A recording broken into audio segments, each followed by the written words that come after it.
বিসমিল্লাহির রহমানির রহিম। আজকে হচ্ছে 18ই আগস্ট 2025। আমাদের বার কাউন্সিল প্রিলিমিনারি ব্যাচ 2026-এর 46তম ক্লাস এবং দণ্ডবিধির 14তম ক্লাস।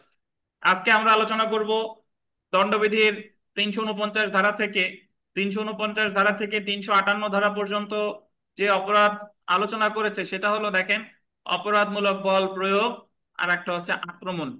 এখানে দুইটা অপরাধ, এই যে 349 থেকে 358 ধারা পর্যন্ত দুইটা অপরাধ আলোচনা করছে। একটা হলো অপরাধমূলক বল প্রয়োগ আর একটা হচ্ছে আক্রমণ। অপরাধমূলক বল প্রয়োগকে ইংরেজিতে বলে ক্রিমিনাল ফোর্স। দেখেন, অপরাধমূলকের ইংরেজি হলো ক্রিমিনাল, আর ফোর্স মানে হলো বল প্রয়োগ। তাহলে অপরাধমূলক বল প্রয়োগের ইংরেজি কি? Criminal force. আর আক্রমণের ইংরেজি বলছে অ্যাসল্ট। কোর্টে যাইয়া বিভিন্ন শুনানিতে শুনছেন যে অ্যাসল্ট করছে, অ্যাসল্ট শুনছেন, তাহলে অ্যাসল্টের বাংলা কি? আক্রমণ। আচ্ছা, তো তাহলে এখানে একটা বিষয় দেখেন, 349 ধারায় বল প্রয়োগ, 350 ধারায় অপরাধমূলক বল প্রয়োগ এবং 351 ধারায় আক্রমণ বা হামলা, আন্ডারলাইন করেন, আক্রমণ বা কি বলছে, হামলাকে সংজ্ঞায়িত করা হয়েছে। এখানে তিনটা ধারা মোট। শুধু বল প্রয়োগের সংজ্ঞা দিছে 349, অপরাধমূলক বল প্রয়োগের সংজ্ঞা দিছে 350, আর আক্রমণের সংজ্ঞা দিছে 351।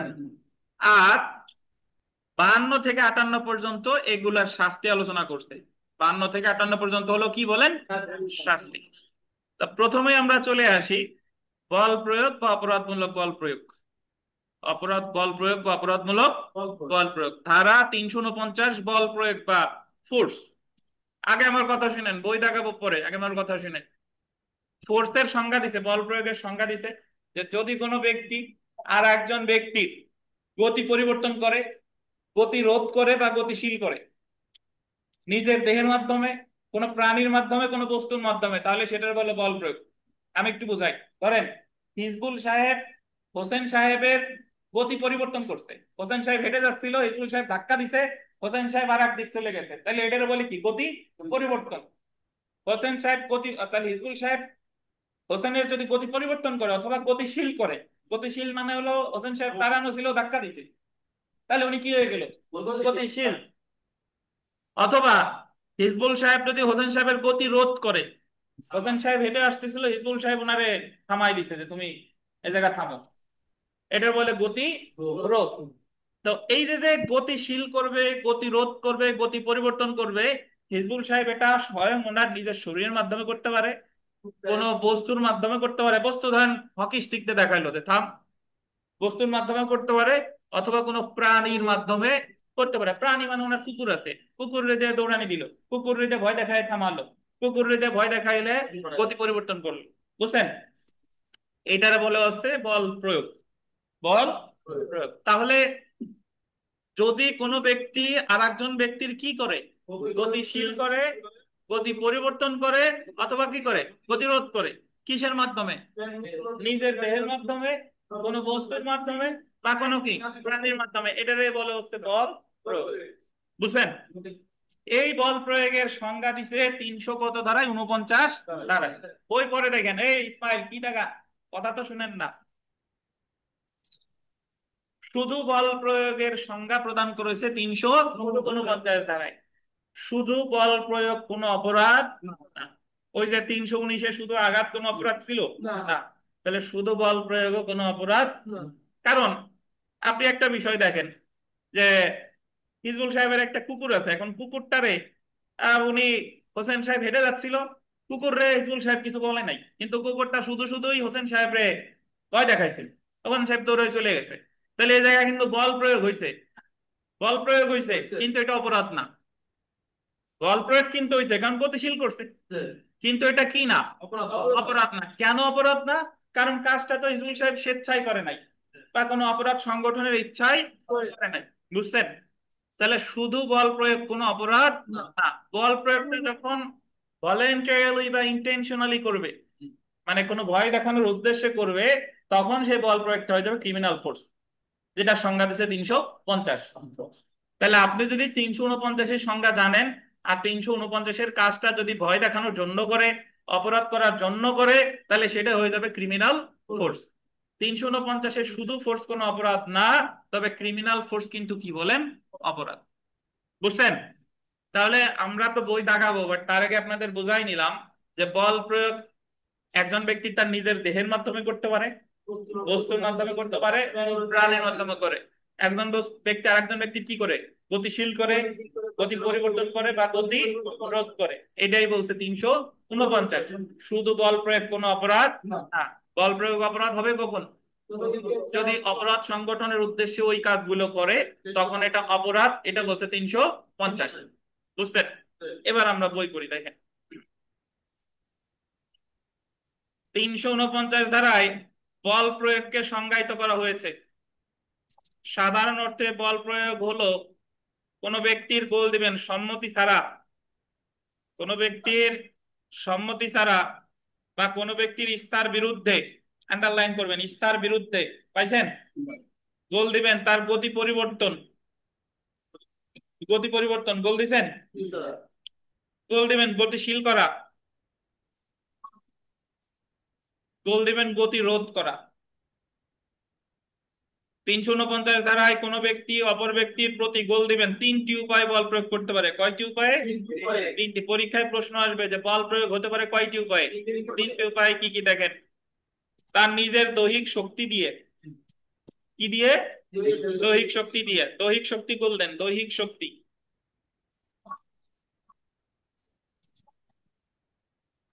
যে কোনো বস্তুর, বস্তুর গোল দেবেন, যে কোনো বস্তুর এইরূপ ব্যবস্থাপনা করে যা উক্ত ব্যক্তির বা অন্য কোনো ব্যক্তির পক্ষে অধিকতর কোনো কাজ ব্যতি রেখে উক্ত গতি বা গতি পরিবর্তন করা হয়।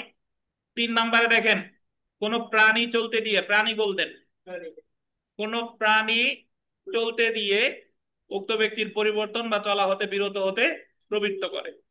তাহলে আপনি এই যে সেম জিনিস আমরা এই জায়গা যা পড়তেছি, এটাই লিখিতর পড়া। বুঝছেন?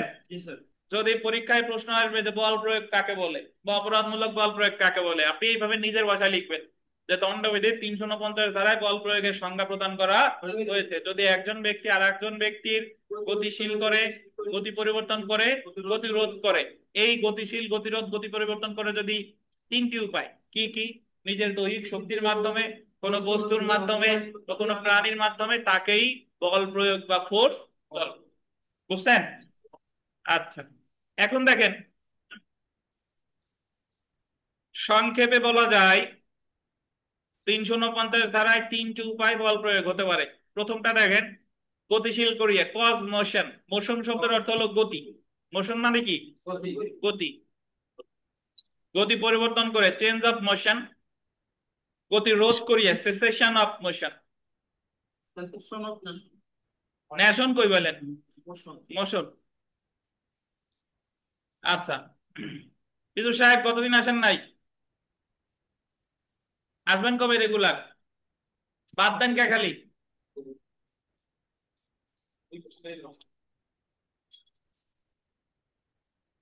তাহলে বল প্রয়োগ বুঝতেন, বল প্রয়োগ বুঝতেন। এখন আমরা চলে আসি ধারা 350, আন্ডারলাইন করবেন, অপরাধমূলক বল প্রয়োগ, ক্রিমিনাল ফোর্স। এই দীপক হীরা আর লিজন অধিকারী, আপনারা পরে আসছেন, আপনাদের উদ্দেশ্যে বলি, 349 ধারায় বল প্রয়োগের সংজ্ঞা দিচ্ছে। বল প্রয়োগ যখন একজন ব্যক্তি আর একজন ব্যক্তির গতি পরিবর্তন করে, গতি রোধ করে বা গতিশীল করে। ধরেন আপনি লিজনকে ধাক্কা দিচ্ছেন, লিজন পড়ে গেছে, ও হেঁটে আসতেছিল, পড়ে গেছে, গতি রোধ হয়েছে। আপনি ধাক্কা দিচ্ছেন, লিজন আর একদিকে হাঁটা শুরু করছে, এটা হলো গতিশীল। আর অথবা গতি পরিবর্তন, একদিক থেকে হেঁটে আসতেছিল আর একদিকে চলে যাচ্ছে। তাহলে আপনি যদি লিজন দিয়ে এই কাজগুলো করেন আপনার নিজের দৈহিক শক্তির মাধ্যমে, কোনো বস্তুর মাধ্যমে অথবা কি প্রাণীর মাধ্যমে, তাহলে আপনি লিজনের উপর বল প্রয়োগ করেছেন বলে গণ্য হবে। এই শুধু বল প্রয়োগের সংজ্ঞা দিতে দণ্ডবিধির 349 ধারায়। কত ধারায়? 349 ধারায়। শুধু বল প্রয়োগ কোনো অপরাধ না। বল প্রয়োগটা যখন ইন্টেনশনালি, ভলান্টারিলি করা হবে, স্বেচ্ছায় করা হবে, তখন সেটা অপরাধ। এটাই আমরা 350 করবো। দেখেন 350, ধারা 350, অপরাধমূলক বল প্রয়োগ বা ক্রিমিনাল ফোর্স।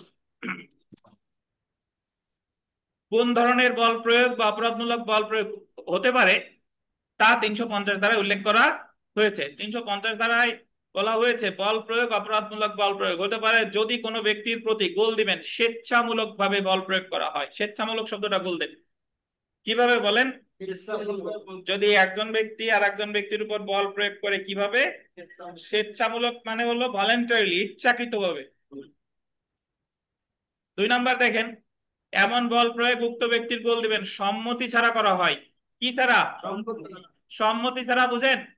মানে তার কোনো সম্মতি ছিল না। আর 3 নাম্বার দেখেন, বল প্রয়োগ করা হয়েছে,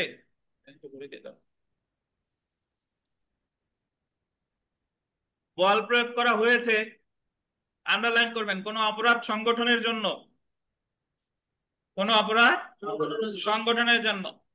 যে ব্যক্তির প্রতি বল প্রয়োগ করা হবে সেই ব্যক্তির, আন্ডারলাইন করবেন, ক্ষতি, ভীতি, বিরক্তি সৃষ্টি করার অভিপ্রায়ে, বা ক্ষতি, ভীতি বা বিরক্তি সৃষ্টি করার বা হওয়ার সম্ভাবনা আছে জেনে করা হয়। সহজ কথা যদি বলি, যে বল প্রয়োগটা যখন ইচ্ছাকৃতভাবে করা হয়, বা বল প্রয়োগটা যখন কোনো অপরাধ সংগঠনের ইচ্ছায় করা হবে, তখনই সেটা হয়ে যাবে ক্রিমিনাল ফোর্সিং বা অপরাধমূলক বল প্রয়োগ। আর যখন আপনি সরল বিশ্বাসে করছেন, ইচ্ছা করে করেন নাই, হয়ে গেছে, তখন সেটা হয়ে যাবে হচ্ছে শুধু ফোর্স। বুঝছেন? আচ্ছা, এখন আমরা এখানে একটা বিষয় আছে, দেখেন, বল প্রয়োগ আর অপরাধমূলক বল প্রয়োগ সম্পর্ক। বল প্রয়োগ আর অপরাধমূলক বল প্রয়োগের সম্পর্ক কি? সম্পর্ক কিন্তু এতক্ষণ ধরে বললাম যে সরল বিশ্বাসে করলে বল প্রয়োগ, আর কোন অপরাধ সংগঠনের ইচ্ছায় করলে কি? অপরাধমূলক বল প্রয়োগ। তো এটা আর পড়তে যাচ্ছি না, জেনে রাখা ভালোতে আসেন, জেনে রাখা ভালো। বল প্রয়োগ পরবর্তীতে অপরাধমূলক বল প্রয়োগ হতে পারে যদি তা 350 ধারার শর্ত পূরণ করে। বল প্রয়োগ কত ধারায় অপরাধমূলক বল প্রয়োগ হতে পারে? যদি, মানে 349-এর কাজটা যখন আপনি অপরাধ সংগঠনের ইচ্ছাই করবেন, তখন হয়ে যাবে সেটা 350। লাস্টের জেনে রাখা ভালোর এই লাইনটা খুবই গুরুত্বপূর্ণ, 3টা স্টার দেবেন। অপরাধমূলক বল প্রয়োগ ইংলিশ আইনে ব্যাটারি নামে পরিচিত। 3টে স্টার দেন, ব্যাটারি নামে পরিচিত। পাইছেন? সবাই পাইছেন? এই পাপি আক্তার, আপনি কি দেখতে পাচ্ছেন আপনার বইয়ের সাথে মিলতেছে? হ্যালো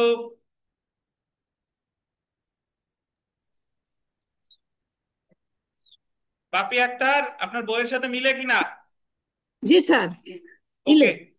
তাহলে লাল কলম দিয়ে দাগাইবেন, যে জায়গায় আমি জি। আন্ডারলাইন করতে বলবো, যে জায়গায় গোল দিতে বলবো, সে জায়গায় ওই জিনিসগুলো করবেন। জি।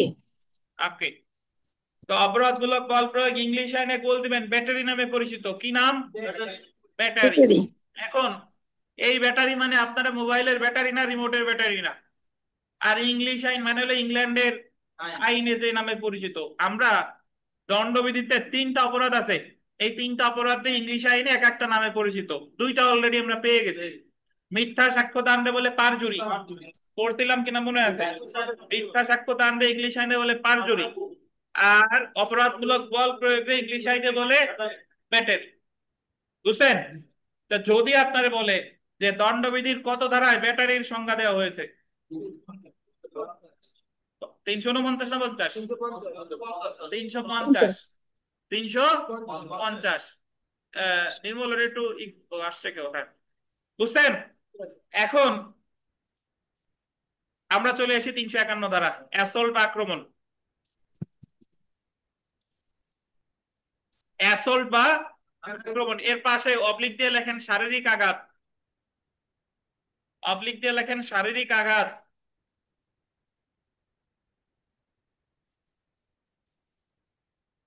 লিখছেন? অবলিক দিয়ে লেখেন হামলা। লালন কেমন আছেন? বই আনছেন?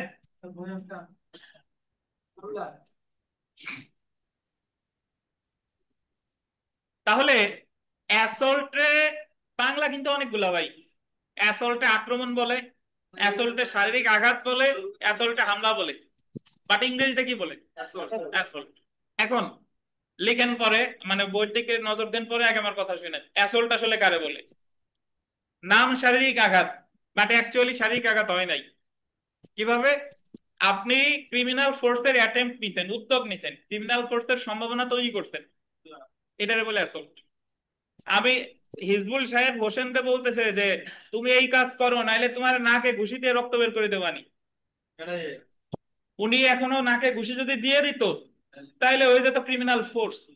নাকে ঘুষি এখনো দেয় নাই, কেবল উদ্যোগ দিছে, এটা বলে অ্যাসল্ট। বুঝছেন? কুকুরে তাড়া করছে, কুকুরে তাড়া করে দৌড়ানি দিয়ে দিছে, ক্রিমিনাল ফোর্স। কিন্তু কুকুর মাত্র ঘেউ ঘেউ করতেছে যে আমার কুকুরে কিন্তু লেলাই দিলাম, তাড়াতাড়ি জায়গা থেকে চলে যা বা এই কাজ কর, এটা হলে কি? অ্যাসল্ট। অর্থাৎ যখন ক্রিমিনাল ফোর্সের অ্যাটেম্প্ট নেওয়া হয় তখন সেটার বলে কি? অ্যাসল্ট। বুঝতে পারছেন? আর যখন ঘটনাটা ঘইটা যায় তখন সেটার বলে ক্রিমিনাল ফোর্স। বুঝলেন কিনা? আচ্ছা, ধরেন আমি আমি একটা উদাহরণ দেই, দেখি পারেন কিনা। যে নৌকা, ধরেন ঘাটে নৌকা বাঁধা আছে, এখন নৌকার মধ্যে একটা লোক বসা, এখন তারে ভয় দেখানোর উদ্দেশ্যে আপনি নৌকার বাঁধনটা খুলে দিচ্ছেন, নৌকাটা মাঝ নদীতে চলে গেছে, সে ভয় পাইছে, বলেন তো এটা কি হয়েছে? এটা তো গতিশীল হয়ে গেছে, এটা হলো ক্রিমিনাল ফোর্স। আর তারা যদি বলতাম যে আমার 500 টাকা তাড়াতাড়ি দাও, তাহলে নৌকার বাঁধন কিন্তু খুলে দিলাম, তখন এটা কি বলে? অ্যাসল্ট। বুঝছেন? আচ্ছা, তাহলে যখন কোনো অপরাধমূলক বল প্রয়োগ করা হবে এমন গোল দিবেন সম্ভাবনা তৈরি করা হয়। সম্ভাবনা পাইছেন? যখন কোনো জি অপরাধমূলক বল প্রয়োগ করা হবে এমন সম্ভাবনা তৈরি করা হয় তখন তাকে আক্রমণ বা অ্যাসল্ট বলে। অর্থাৎ আক্রমণের ক্ষেত্রে আন্ডারলাইন করবেন বল প্রয়োগের সম্ভাবনা তৈরি করা হয়, কিন্তু আন্ডারলাইন করবেন প্রকৃতপক্ষে অপরাধমূলক বল প্রয়োগ করা হয় না। এখানে একটা বিষয় দেখেন, আক্রমণের ক্ষেত্রে জাস্ট সম্ভাবনা তৈরি করছেন, বাট অ্যাকচুয়ালি ওই কাজটা এখনো ঘটে নাই। মানে আমরা তাহলে এটা বলতে পারি যে ক্রিমিনাল ফোর্সের অ্যাটেম্প্ট নেওয়া বা উদ্যোগ নেওয়াকেই বলে অ্যাসল্ট। তো 351 ধারায় গোল দিবেন দুইটি উপায়ে অপরাধমূলক বল প্রয়োগের সম্ভাবনা তৈরি করা হলে তা আক্রমণ হবে। কি কি দেখেন? সদিচ্ছা জ্ঞাপক ভঙ্গি বা কাজ দ্বারা, জেস্টার, এই শব্দটা গোল দেন। জেস্টার মানে হলো ভঙ্গি।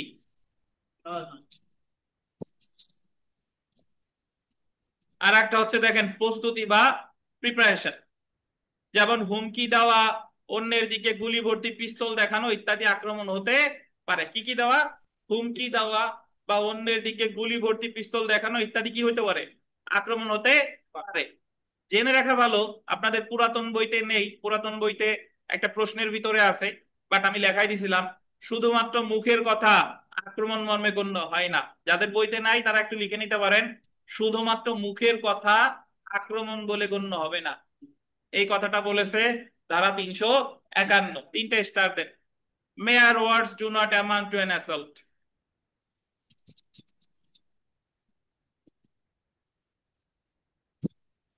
শুধুমাত্র মুখের কথা আক্রমণ বলে গণ্য হবে না। বুঝছেন? এই কথাটার অর্থ হলো আপনার শুধু মুখের হুমকি দিলে হবে না, মুখের হুমকির সাথে আচার অঙ্গভঙ্গিও দরকার। আমি যদি একেবারে এইভাবে তাকে ফেরদৌসরে বললাম যে ফেরদৌস আপনার থাপ্পড় দিয়ে দাঁত ফেলে দেবানি, কিন্তু শুধু মুখ দিয়ে বলতেছে কিন্তু হাত পা নড়তেছে না বা কিছু বলতেছি না, তাহলে এটা কি হবে না? অ্যাসল্ট হবে না। অ্যাসল্টের সাথে হাত পা নড়া লাগবে, লাঠি দিয়ে ভয় দেখানো লাগবে, কুকুর দিয়ে ভয় দেখানো লাগবে বা পিস্তল থাকা লাগবে। বুঝছেন? তাহলে শুধু মুখের কথা কি হবে না? অ্যাসল্ট হবে না। বুঝছেন? আচ্ছা, ঝগড়ার সময় তো মানুষ মুখের কথা কয় না, মুখের কথার সাথে তোরে কিন্তু ধরে দিবানি, কিন্তু ওই জায়গা থেকে যা, বা কেউ এসে ঠেকাচ্ছে, দিতে পারে নাই কিন্তু লোকজন ধরছে যে আরে কি শুরু করলেন। তা এই যে যে কেবল ঠেকাইছে, ঘটনা এখনো ঘটে নাই, এটাই কি? অ্যাসল্ট। আর ঘটনা যখন গইজা গেছে তখন এটা ক্রিমিনাল। বুঝছেন?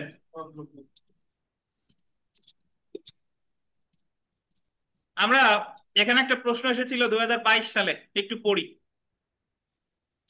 এক্স লাঠি হাতে নিয়ে ওয়াই কে বলে যে, আন্ডারলাইন করবেন, আমি তোমাকে পিটাবো।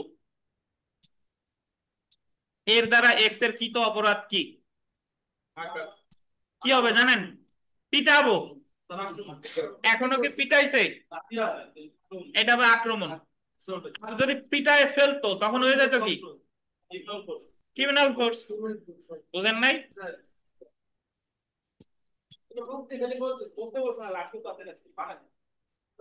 হাতে লাঠি নিয়ে বললো না যে আমি তোমার পিটাবো, পিটাই এখনো তো পিটাই নাই, তাহলে ক্রিমিনাল ফোর্সের উদ্যোগ নিছে, তাহলে অ্যাসল্ট।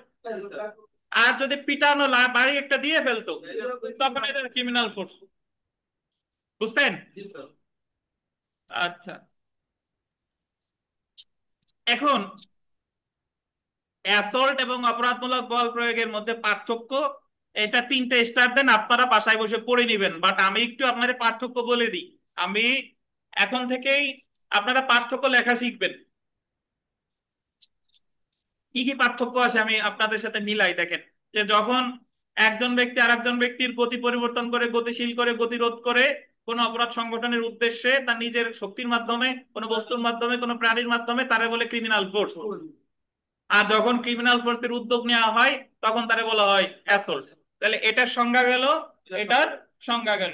আচ্ছা, ক্রিমিনাল ফোর্সের সংজ্ঞা প্রদান করা হয়েছে 350 ধারায়, অ্যাসল্টের সংজ্ঞা প্রদান করা হয়েছে 351 ধারায়। দুইটা পেয়ে গেলাম। 3 নম্বরে দিলাম উদাহরণগত একটা উদাহরণ আমরা দিয়ে ফেললাম নাকি। 4 নম্বরে আসেন, ইংলিশ আইনে এটারে বলে ব্যাটারি, আর ইংলিশ আইনে এটারে বলে চার্জার। তাই লিখবেন নাকি? চার্জার লেখেন না জানো, ইংলিশ আইনে এর আলাদা কোনো নাম নাই। আচ্ছা, তারপরে আহ, এটারে ইংরেজি প্রতিশব্দ হলো ক্রিমিনাল ফোর্স, আর এটার ইংরেজি প্রতিশব্দ হলো নাকি। 5টা কিন্তু হয়ে গেছে। এরপরে আরো অনেক করা যায়। আমরা এটা বলতে পারি একটির ক্ষেত্রে আরেকটি কিভাবে। ক্রিমিনাল ফোর্সের ভিতরে অ্যাসল্ট থাকে, কিন্তু অ্যাসল্টের মধ্যে ক্রিমিনাল ফোর্স থাকে না নাকি।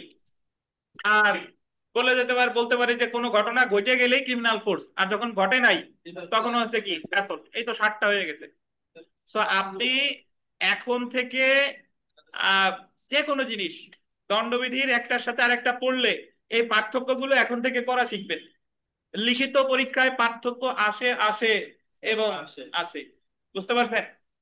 তো এজন্য আপনারা কেউ কি আছেন যারা অ্যাসল্ট এন্ড ক্রিমিনাল ফোর্সের পার্থক্য বুঝেন না? এই জায়গা যারা আছেন, বুঝছেন? আচ্ছা,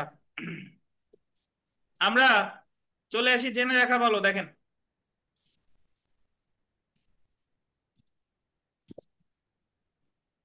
আখিনুর, আপনি কি ক্রিমিনাল ফোর্স আর অ্যাসল্ট বুঝতেন? হ্যাঁ, এটুকু বুঝতেছেন? এ মিলন কো, মিলন বলেন তো ক্রিমিনাল ফোর্স কাকে বলে? সংজ্ঞা না দিতে বললে একটা উদাহরণ দিবেন, কোনো আপত্তি নাই। ক্রিমিনাল ফোর্স কাকে বলে বলেন?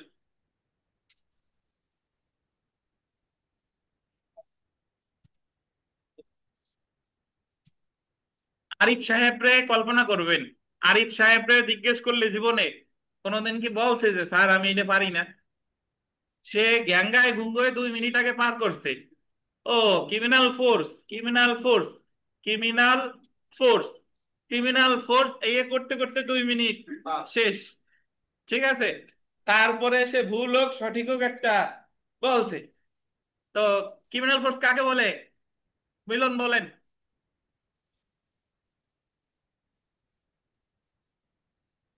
তপন পারবেন? হ্যাঁ ওইটুকুই বলেন, ভুল হইলে ভুল বলেন, কোনো আপত্তি নাই, বাট বলা শিখেন, বলেন। তা আপনি একটা ক্রিমিনাল ফোর্স করেন দি মিলনের সাথে, অপরাধমূলক বল প্রয়োগ করেন মিলন রে। আচ্ছা, এই টিপাস বাইন বলেন ক্রিমিনাল ফোর্স কারে বলে?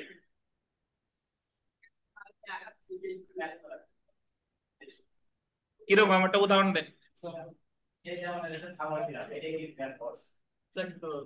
যদি হ্যাঁ ভয় দেখান, তাহলে ওটা এগুলো ক্রিমিনাল ফোর্স। অ্যাসল্ট কাকে বলে? অ্যাসল্ট যে পীযূষ তোরে কিন্তু দিলাম থাপ্পড়, তখন এটার বলে কি? অ্যাসল্ট। বুঝছেন? আচ্ছা, মিলন বুঝছেন কিনা? আচ্ছা, জেনে রাখা ভালো। দেখেন,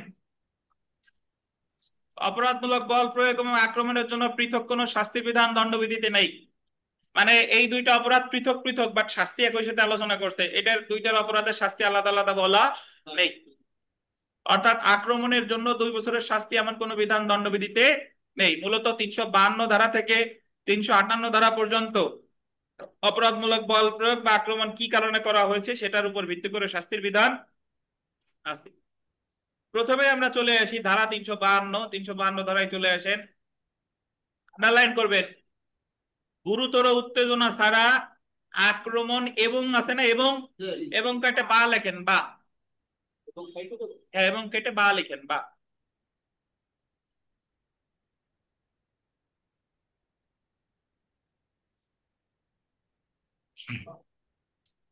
গুরুতর উত্তেজনা ছাড়া আক্রমণ বা অপরাধমূলক বল প্রয়োগের শাস্তি, মানে আপনারা কেউ গ্রেভ এন্ড সাডেন প্রভোকেশন দেয় নাই, আপনি ঠান্ডা মাথায় হয় আক্রমণ করছেন, ঠান্ডা হলে আপনি অপরাধমূলক বল প্রয়োগ করেছেন। শাস্তি দেখেন, যে কোনো বর্ণনার কারাবাস যা 3 মাস পর্যন্ত হতে পারে বা অর্থদণ্ড 500 টাকা বা উভয়।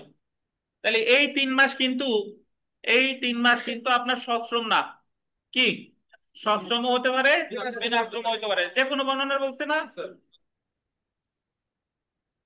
তো তাহলে 352 পরে বাম সাইড থেকে তীর চিহ্ন দিয়া চলে আসেন 358-তে, একটা দাগ টেনে চলে আসেন 358 লাগবে। আগে যে জায়গা যা বলি তাই করেন।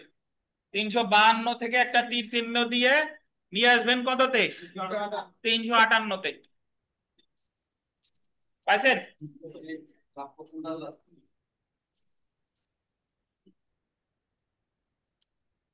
358-তে বলছে দেখেন, গুরুতর উত্তেজনা বশত আক্রমণ বা অপরাধমূলক বল প্রয়োগ। 52-তে বলছিল কি? গুরুতর উত্তেজনা ছাড়া। আর 52-তে বলছে কি? গুরুতর উত্তেজনা বশত। তাহলে এই দুইটার ভিতর পার্থক্য কি বলেন? 52-তে সে কাজটা করছে প্রি প্ল্যান কইরা, আর যখন আপনার কোনো প্রি প্ল্যান ছিল না, বাট এমন একটা আজে বাজে কথা বলছেন, রাগান্বিত হইয়া আপনি আর একজনের আক্রমণ করছেন বা অপরাধমূলক বল প্রয়োগ করছেন, তখন মামলা হবে 358-তে। শাস্তি দেখেন, যে কোনো বর্ণনার কেটে লেখেন বিনাশ্রম, যে কোনো বর্ণনার কেটে দেন, যে কোনো বর্ণনা আছে না, কেটে বিনাশ্রম লেখেন।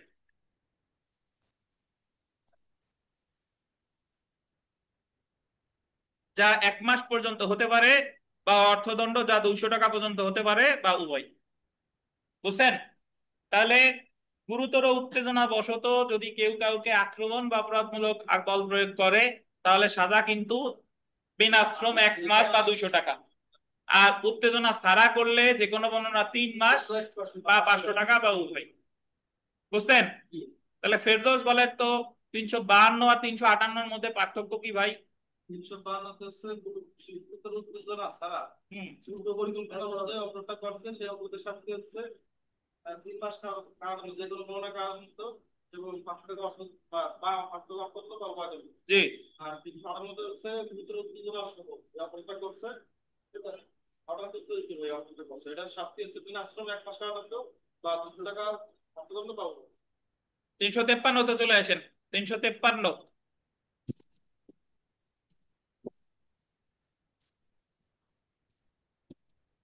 সরকারি কর্মচারী বলতেন, সরকারি কর্মচারীকে তার কর্তব্য পালনে বাধা দানের নিমিত্তে আক্রমণ বা টাগল দেন বা অপরাধমূলক বল প্রয়োগ। দেখেন, ইংলিশটা আন্ডারলাইন করেন, assault or criminal force to deter public servant from discharge of his duty. এটার অর্থ কি? সরকারি কোনো কর্মকর্তা সে যখন তার দায়িত্ব পালনে ছিল, তার দায়িত্ব থেকে বিরত রাখার উদ্দেশ্যে তারে হয় অ্যাসল্ট করছেন, নাইলে ক্রিমিনাল ফোর্স করছেন।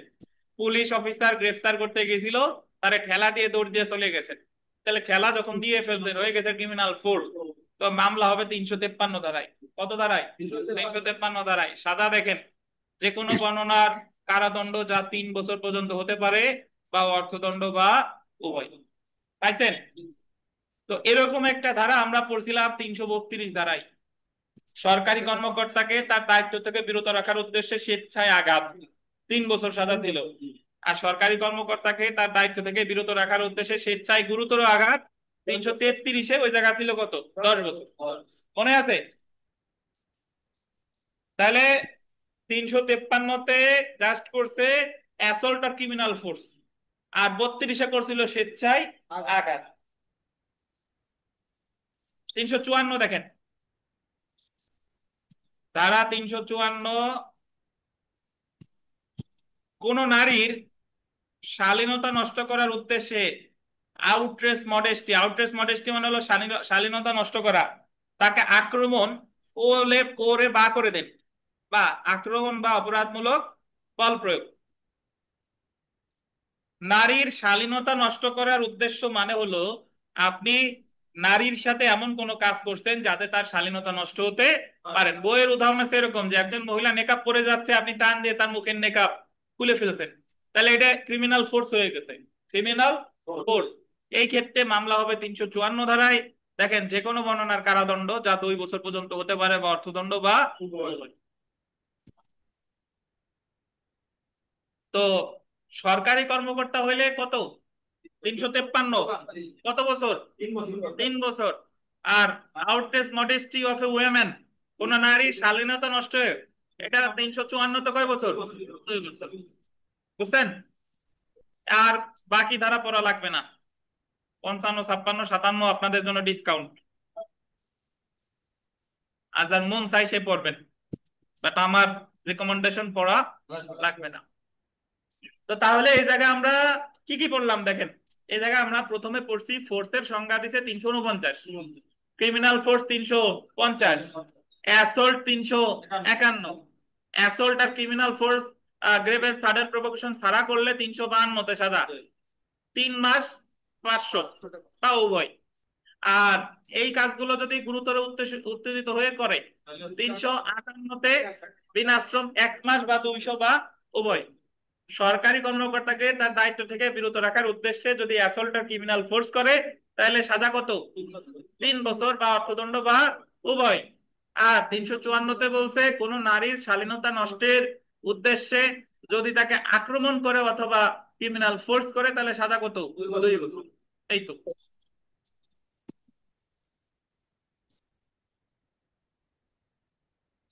বিগত বছরে একটা প্রশ্ন এসেছিল, এটা একটু পড়ি দেখেন।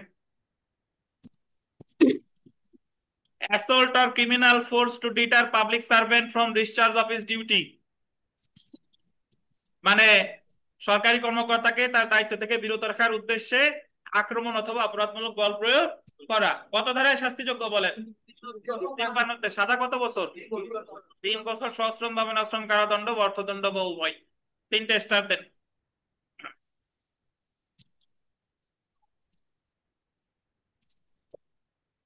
সেলফ প্র্যাকটিসের 6 নং প্রশ্নটা দেখেন।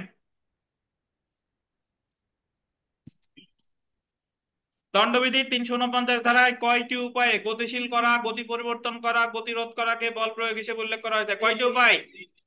3টি। 7 নাম্বার পড়ি দেখেন।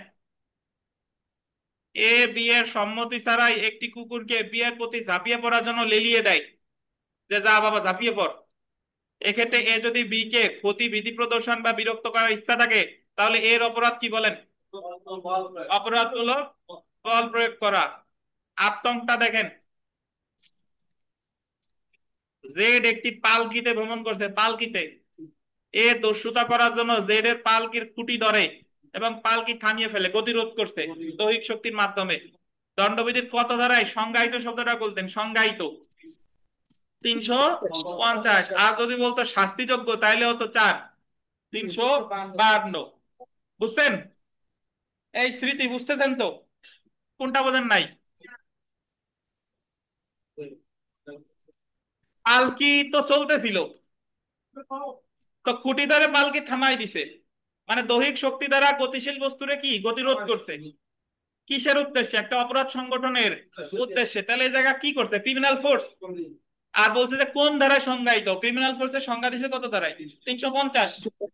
আর যদি বলতো যে এটার শাস্তি হবে কত ধারায়, তাহলে হতো 352। বুঝছেন? 9 নং প্রশ্নটা পড়েন, শাকিল জোরে পড়েন দি।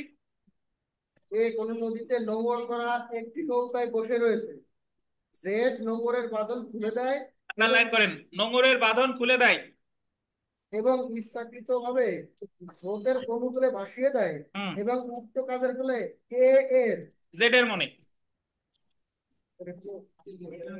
আচ্ছা, এ ওখানে জেড কেটে এ লেখেন, এ হবে। এর মনে ভীতি সৃষ্টি করে। হ্যাঁ, এর মনে, কারণ জেড তো ও আপনার এ তো নদীর ওই যে নদীর ভিতরে ছিল না, জি তাহলে ভয় পাইছে কে? এ পাইছে।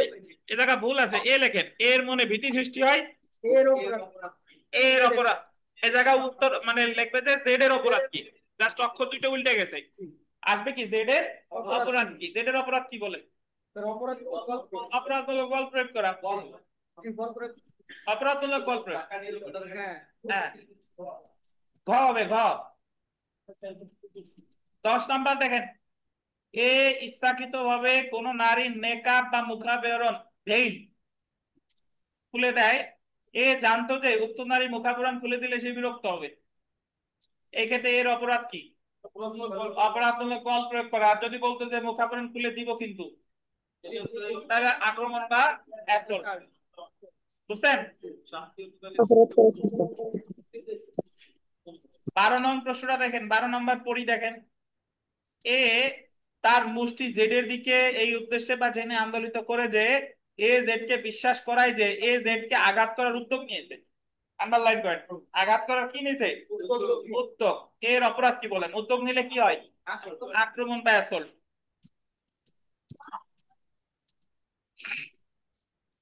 বুঝছেন তো? 13 নাম্বারটাও দেখেন, এ হিংস্র কুকুরের মুখোশ উন্মোচন করতে শুরু করে এটা জেনে যে এই উদ্দেশ্যে যে এটা জেড কে বিশ্বাস করাবে যে, আন্ডারলাইন করবেন, সেই কুকুরটি দিয়ে জেড কে আক্রমণ করার উদ্যোগ নিচ্ছে। উদ্যোগ নিলে এ দণ্ডবিধির কত ধারায় সংজ্ঞায়িত অপরাধ করছে? অ্যাসল্টের সংজ্ঞা দিচ্ছে কত ধারায়? 351। উত্তর হবে কত? 351। বুঝছেন? 12 নম্বর প্রশ্ন, ভিভিআই। নিম্নলিখিত কোনটি আক্রমণ বলে গণ্য হবে না? শুধুমাত্র মুখের কথা পাইছেন? শুধুমাত্র মুখের কথায় আক্রমণ বলে গণ্য হবে না। 15 নাম্বারটা দেখেন, কোন নারীর শ্লীলতা হানি করার উদ্দেশ্যে to outrage the modesty of women, তাকে আক্রমণ বা তার প্রতি অপরাধমূলক বল প্রয়োগের শাস্তি দণ্ডবিধির কত ধারায় উল্লেখ করা হয়েছে? 354। আর কোন নারীর শ্লীলতা হানি করার উদ্দেশ্যে তাকে আক্রমণ বা তার প্রতি অপরাধমূলক বল প্রয়োগের শাস্তি কি? 2 বছর পর্যন্ত কারাগার, অর্থদণ্ড বা অপরাধ। বুঝছেন?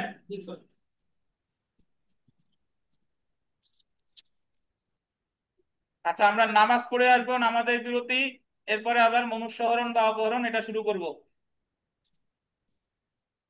এই পর্যন্ত যা যা পড়লাম, কারো কোনো প্রশ্ন থাকলে জিজ্ঞাসা করতে পারেন, যে মুখ জায়গায় বুঝেন নাই। এই বিদুর সাহেব, মনে হচ্ছে তো বোঝেন নাই। কোন জায়গা বোঝেন নাই বলেন দি? না বুঝলে তো প্রশ্ন করবেন যে স্যার এই জায়গা বুঝে নাই, কি বোঝেন নাই বলেন, বলেন।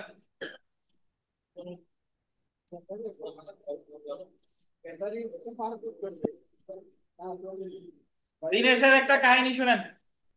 দিনেশ একদিন এই জায়গা পড়তেছে 2013 সালে, 2023 সালে, সরি 23 অথবা 23-এ, হ্যাঁ। তো ওই জায়গায় বসে আছে, পিছনে একটা মেয়ে বসা ওনার সাথে, তারে বলতেছে যে এই তোমার কাছে ব্যাটারি হবে নাকি, ব্যাটারি আছে? তো এখন ওই মেয়ে আবার আমার জিজ্ঞেস করছে, স্যার দেখেন আমার কি বলতেছে, যে আমার কাছে ব্যাটারি আছে। আমি বললাম, দিনেশ সাহেব সমস্যা কি? বলতেছে, স্যার এই যে একটু গুরুত্বপূর্ণ ফোন আসতেছে, আমার ফোনের চার্জ ব্যাটারি শেষ হয়ে গেছে, তা ওনার দ্বারা এক্সট্রা কোনো ব্যাটারি আছে নাকি? তা আমি বললাম যে ব্যাটারি কি পানির বোতল যে সবাই কাছে কাছে রাখবে? তো এই সেই ব্যাটারি, ব্যাটারির বলে কি ক্রিমিনাল? আচ্ছা, সবচেয়ে ব্যাটারি হয়। তো তাহলে আমরা নামাজের বিরতিতে যাচ্ছি আপাতত।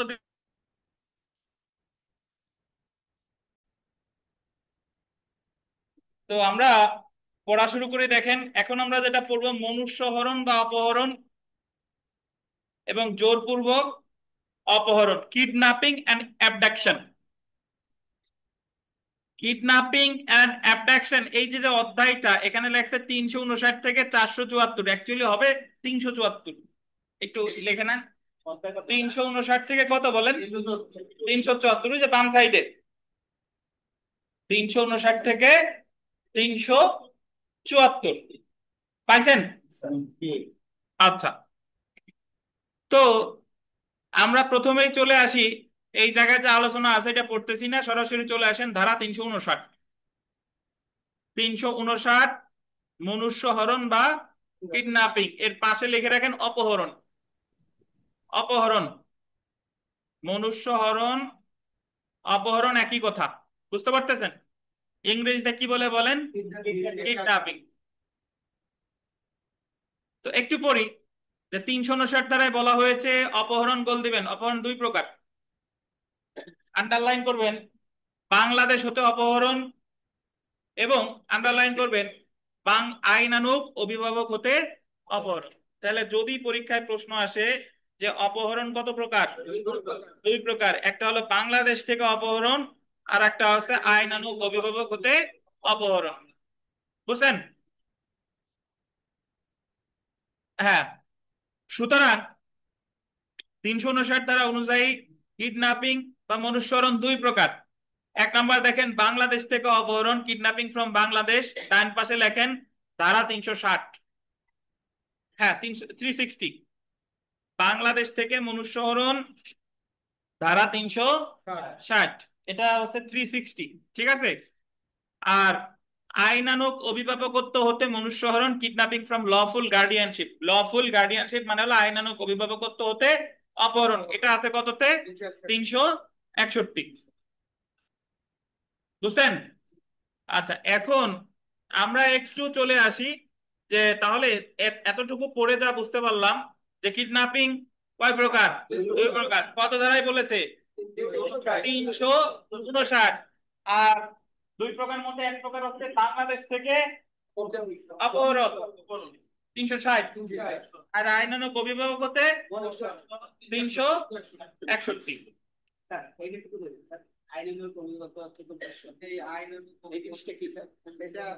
এই জিনিসটা এখনো পড়ি নাই, আমরা তো সামনে মাত্র করলাম 360, পড়ার সময় তো এখনো ধৈর্য ধারণ করেন, পড়ার সময় এখনো যাই নাই, পড়লে বুঝতে পারবেন।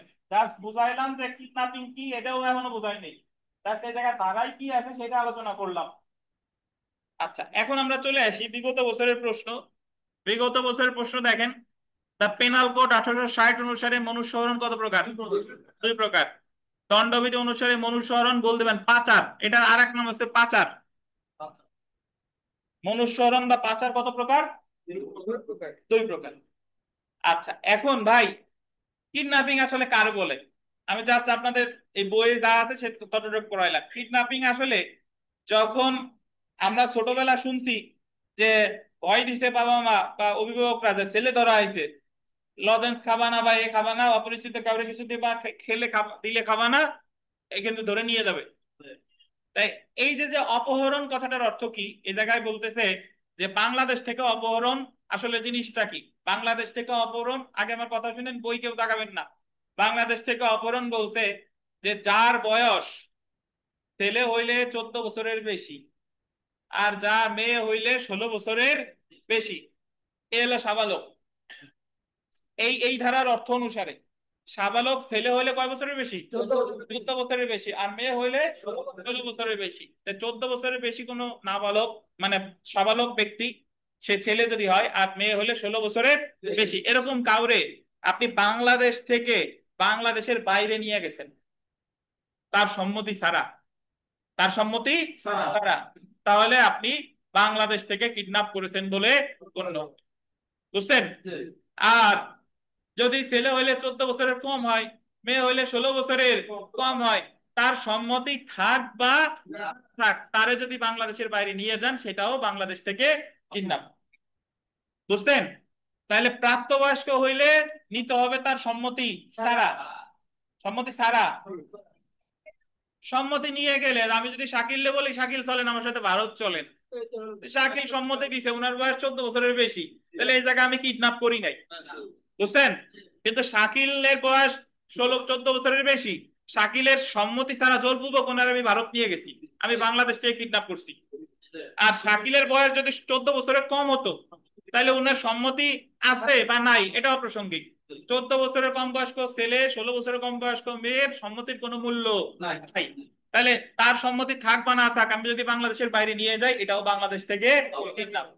বুঝছেন? এছাড়া পাগল উন্মাদ ব্যক্তি, তার বয়স যে যে আই হোক না কেন 50 বছরও যদি হয়, তারেও যদি আমি তার সম্মতি, তার অভিভাবকের সম্মতি ছাড়া বাংলাদেশের বাইরে নিয়ে যাই, তাহলে এটাও বাংলাদেশ থেকে কিডন্যাপ। বুঝছেন? তাহলে আমরা এটা বুঝতে পারলাম যে কিডন্যাপিং দুই প্রকার, এই কথাটা বলছে 359 ধারায়। আর বাংলাদেশ থেকে কিডন্যাপ বলছে কত ধারায়? 360, 360। বাংলাদেশ থেকে কিডন্যাপ প্রাপ্তবয়স্ক ব্যক্তির ক্ষেত্রেও হতে পারে, আবার কি অপ্রাপ্তবয়স্ক ব্যক্তির ক্ষেত্রেও হতে পারে। একটু পড়ি দেখেন। বাংলাদেশ থেকে মনুষ্যহরণ, কিডন্যাপিং ফ্রম বাংলাদেশ, শর্তব্য উপাদান।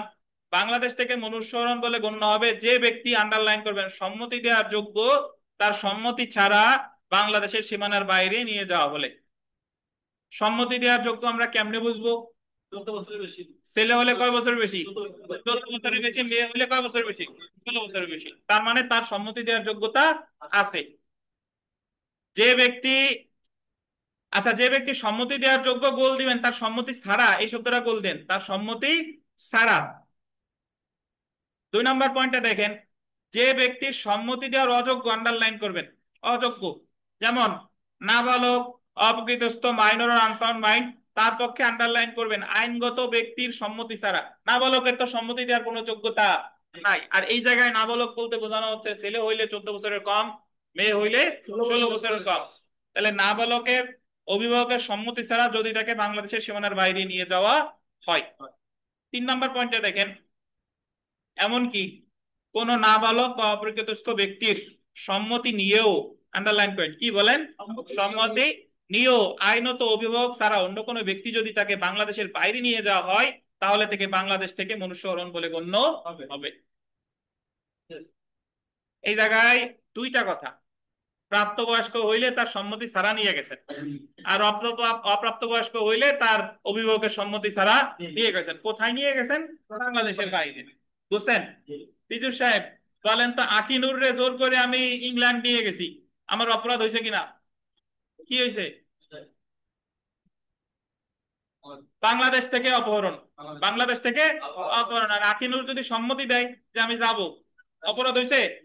অপরাধ হয় নাই, অপরাধ হয় নাই।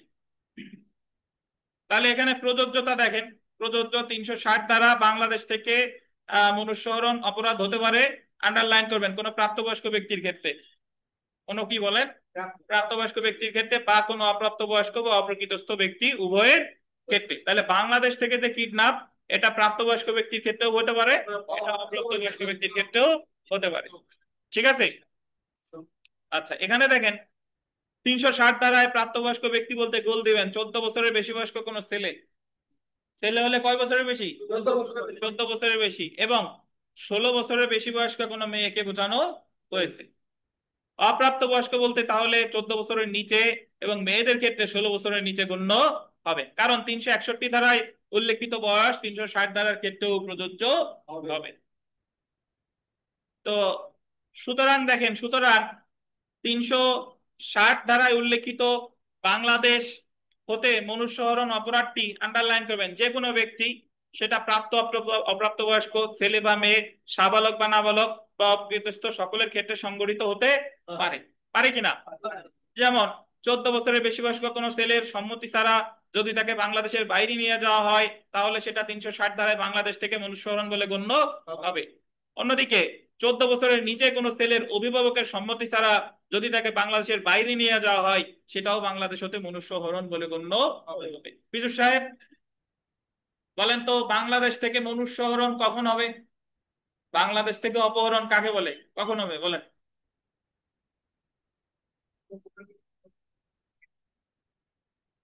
হ্যাঁ, আর আর আপনারে বাংলাদেশের বাইরে নিলে কখন অপরাধ হবে, কিডন্যাপিং হবে বলেন? আপনার সম্মতি ছাড়া নিছি, তাইলে বাংলাদেশ থেকে কিডন্যাপ বলে গণ্য হবে। আমরা চলে এসে 361 ধারা, আইনানুগ অভিভাবকত্ব হতে মনুষ্যহরণ, কিডন্যাপিং ফ্রম লফুল গার্ডিয়ানশিপ। দেখেন এখানে একটা বিষয় আছে, যে কিডন্যাপিং ফ্রম লফুল গার্ডিয়ানশিপ, তার মানে বোঝাই যাচ্ছে যে যারে কিডন্যাপ করা হয়েছে তার সম্মতি দেওয়ার কোনো যোগ্যতা নাই। সম্মতি দেওয়ার যোগ্যতা থাকলে তো আর অভিভাবক রে লাগতো না। তাহলে এই 361 ধারাটা আর 360 ধারার মধ্যে পার্থক্য হলো 360 ধারায় কাউরি নিয়ে গেছে বাংলাদেশের বাইরে, সে প্রাপ্তবয়স্ক হতে পারে, অপ্রাপ্তবয়স্ক হতে পারে, কিন্তু 361 ধারায় কাউরে নিয়ে গেছে অবশ্যই সে হতে হবে অপ্রাপ্ত বয়স্ক, তার সম্মতি সহ বা সম্মতি ছাড়া, কিন্তু তার অভিভাবকের সম্মতি নেওয়া হয় নাই, এরকম কাউরে বাংলাদেশের এক জায়গায় থেকে আরেক জায়গায় নিয়ে গেছে।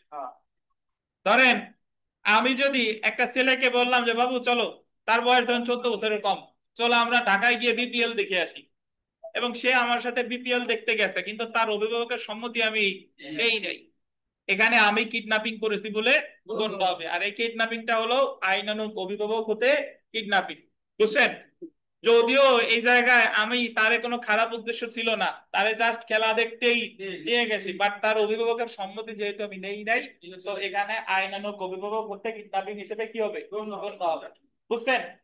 আর একটা হলো তার বয়স 14 বছরের বেশি হইতে পারে, 16 বছরের বেশি হইতে পারে, সে পাগল উন্মাদ, পাগল উন্মাদ, তাহলে তারও সম্মতি থাক বা না থাক, তার আইনানুগ অভিভাবকের সম্মতি ছাড়া এক জায়গা হইতে আর এক জায়গা নিয়ে গেছি, এটাও কি হবে, আইনানুগ অভিভাবক হতে কিডন্যাপ, বুঝছেন? এই যে দেখি আমরা পড়ি, দেখেন আইনানুগ অভিভাবকের নিকট হতে 14 বছরের কম, গোল্ডেন 14 বছরের কম, তানবিন সাহেব পাইছেন? 14 বছরের কম বয়সের নাবালক এবং 16 বছরের কম বয়স্ক নাবালিকাকে বা কোনো অপ্রকৃতস্থ ব্যক্তিকে তার আইনানুগ অভিভাবকের সম্মতি ছাড়া বা তাদেরকে প্রলুব্ধ করে নিয়ে যাওয়া আইনানুগ অভিভাবকত্ব হতে মনুষ্যহরণ হবে। উপাদান দেখেন, কোন নাবালক বা নাবালিকাকে বা অপ্রকৃতস্থ ব্যক্তিকে নিয়ে যেতে হবে নাকি, এমন গ্রহণ হতে হবে উক্ত নাবালক নাবালিকা বা অপ্রকৃতস্থ ব্যক্তির আইনানুগ অভিভাবকের সম্মতি ছাড়া বা তাদেরকে প্রলুব্ধ করে, এবং এমন নাবালকের বয়স হতে হবে 14 বছরের কম যদি ছেলে হয়ে থাকে, এবং যদি মেয়ে হয়ে থাকে তাহলে কত, 16 বছরের কম, অপ্রকৃতস্থ হলে যে কোনো বয়সের হতে পারে। তাহলে প্রযোজ্যতার ক্ষেত্রে যদি আসি, 361 ধারায় দুই ধরনের ব্যক্তিদের ক্ষেত্রে অপহরণের অপরাধ হতে পারে। কি কি দেখেন, অপ্রাপ্তবয়স্ক ব্যক্তি, একটু দাঁড়ান চলে গেছে,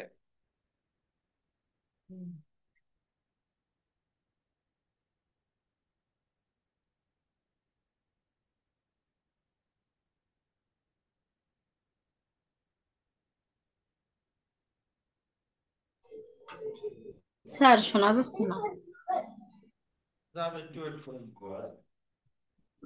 শুনতেছেন লুকসানা এখন? হ্যালো, হ্যাঁ স্যার, হ্যাঁ হ্যাঁ শোনা যাচ্ছে স্যার। ঠিক আছে। তাহলে অপ্রাপ্তবয়স্ক ব্যক্তি মেয়েদের ক্ষেত্রে কত বছর কম, 16 বছর কম, আর ছেলেদের ক্ষেত্রে 14 বছর কম, আর একটা হলো অপ্রকৃতস্থ ব্যক্তির ক্ষেত্রে। তাহলে আপনারা আমাকে একটু বলেন তো যে 360 মানে বাংলাদেশ থেকে কিডন্যাপ, আর 361 আইনানুগ অভিভাবকত্ব থেকে কিডন্যাপ, এই দুইটার ভিতরে পার্থক্য কি? কে বলতে চান বলেন তো, স্যার আমি বলি। বলেন শাকিল বলেন।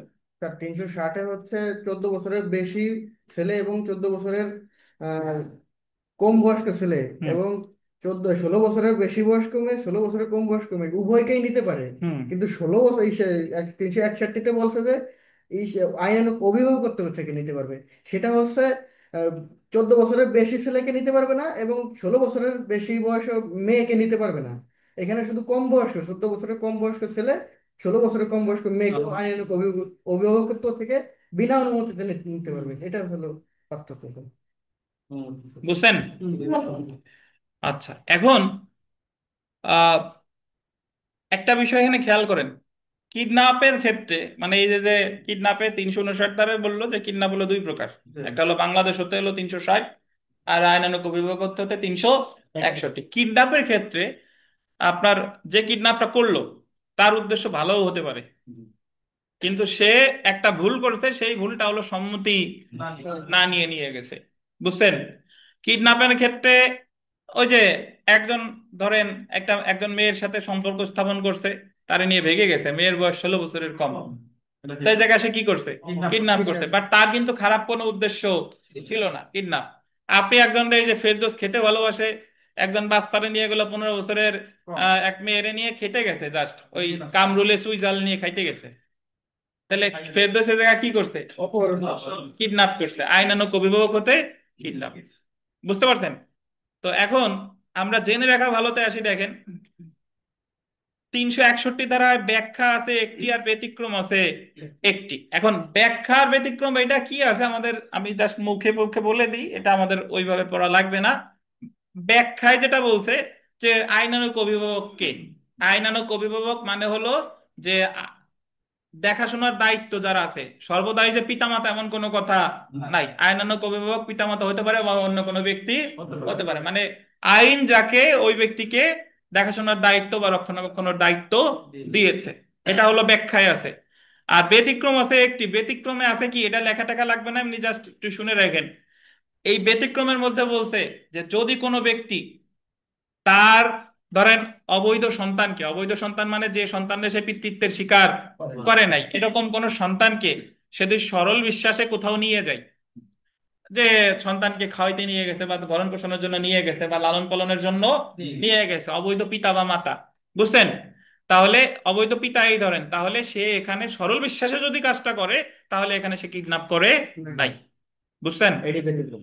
হ্যাঁ, এটা হলো ব্যতিক্রম, লেখা লাগবে না, জাস্ট এমনি আপনাদের বলার জন্য বললাম।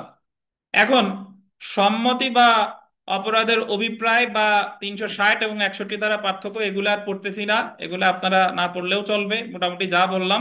বিগত বছরের প্রশ্নে চলে আসি, আসেন বিগত বছরের প্রশ্ন। আইনানুগ অভিভাবকের নিকট থেকে কত বছরের গোল দিবেন নাবালক বা নাবালিকাকে অপহরণ করলে তা আইনানুগ অভিভাবকের থেকে মনুষ্য হরণ হবে? কত? 1400। এখন এটা আপনারা সব সময় অন্ধভাবে বিশ্বাস করবেন না 1416। আগে দেখবেন কি আগে নাবালক আছে নাকি আগে নাবালিকা আছে। যদি নাবালিকা থাকতো তাহলে উত্তর হতো কত? 16-14। বুঝছেন? আর নাবালক নাবালিকা থাকলে 14-16।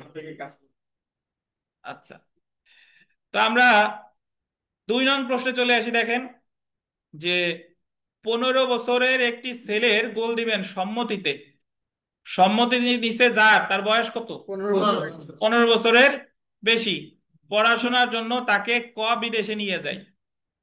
এখন 15 বছরের বেশি যার, তার তো সম্মতি দেওয়ার যোগ্যতা আছে, তাহলে তার সম্মতিতে বিদেশে নিয়ে গেছে, তাহলে দণ্ডবিধি অনুসারে অ্যাকচুয়ালি কিন্তু কোনো অপরাধ হয় নাই।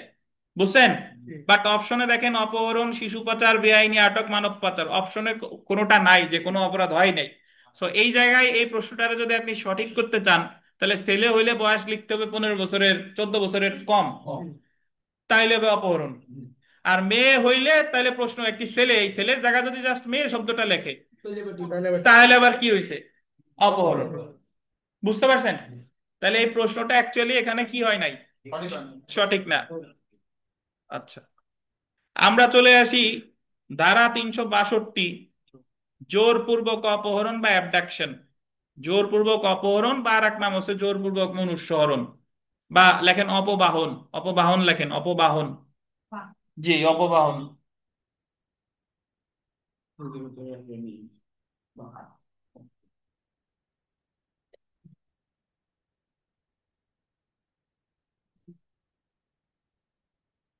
একটু পড়ি, দেখেন।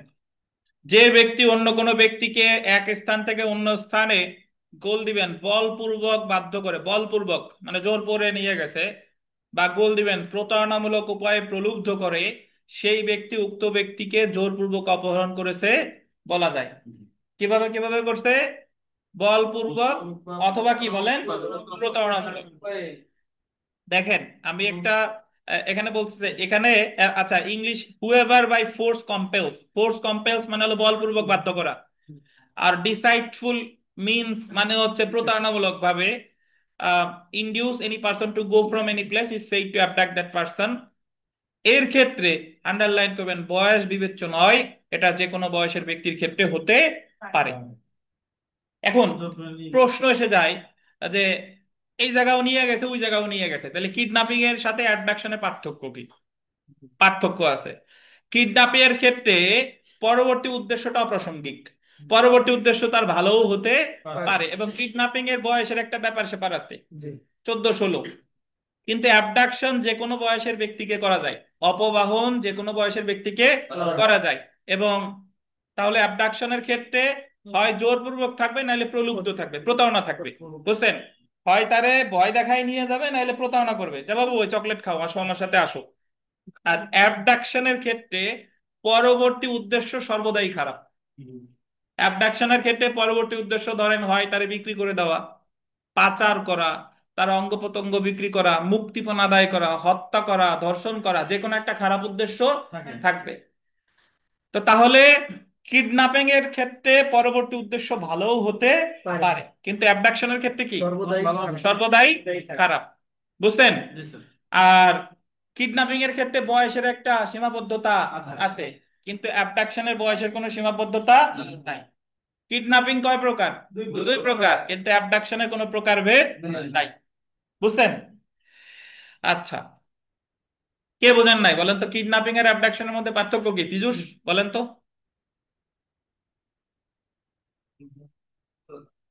কি কি? আমি কিডন্যাপিং দুই প্রকার, আর অ্যাবডাকশন আর কিডন্যাপিং এর মধ্যে মূল পার্থক্য কি আপনি কি বুঝতেন সেটা বলেন।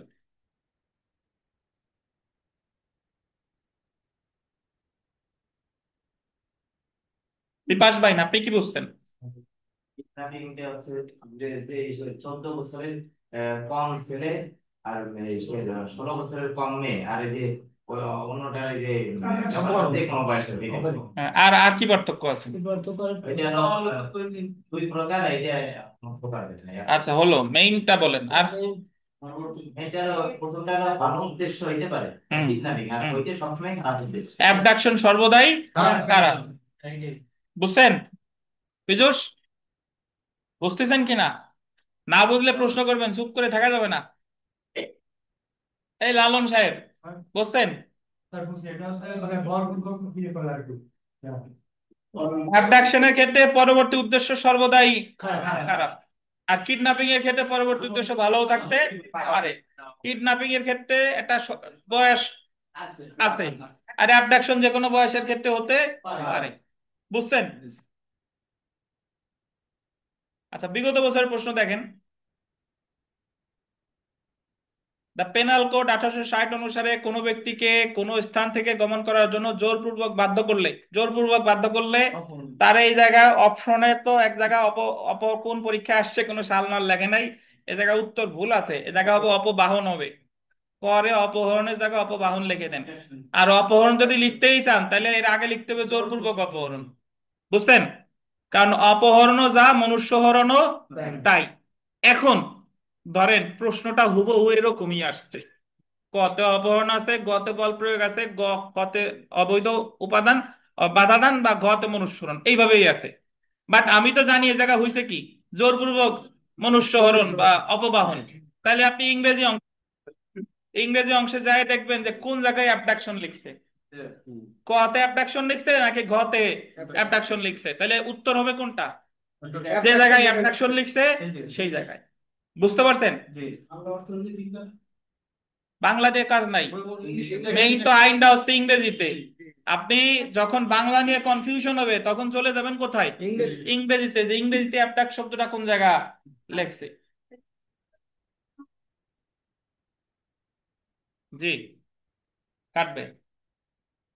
মূল প্রশ্নটা, আপনি একটা জিনিস আপনাদের বলি, মূল জিনিসটা হচ্ছে মূল দণ্ডবিধি মূল আইনটা ইংরেজিতে, এর অ্যাবডাকশনই বলে।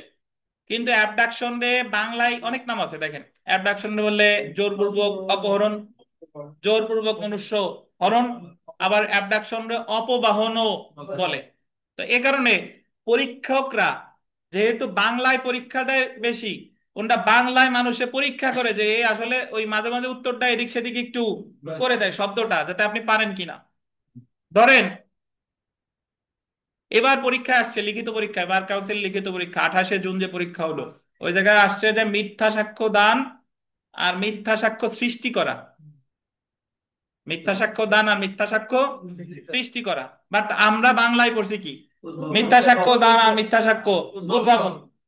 তো এখন যারা বুঝতে পারতেছে না তাদের তো শিখাই দিয়েছিলাম যে যদি কোনোটা নিয়ে কনফিউশন হয় তাহলে ওই প্রশ্নের কোথায় চলে যাবেন? ইংরেজিতে। তাহলে ইংরেজিতে ওই জায়গায় লেখা আছে মিথ্যা, giving false evidence and fabricating false evidence. তার মানে মিথ্যা সাক্ষ্য সৃষ্টি করা বলতে জায়গা কি বুঝাইছে? মিথ্যা সাক্ষ্য উদ্ভাবন।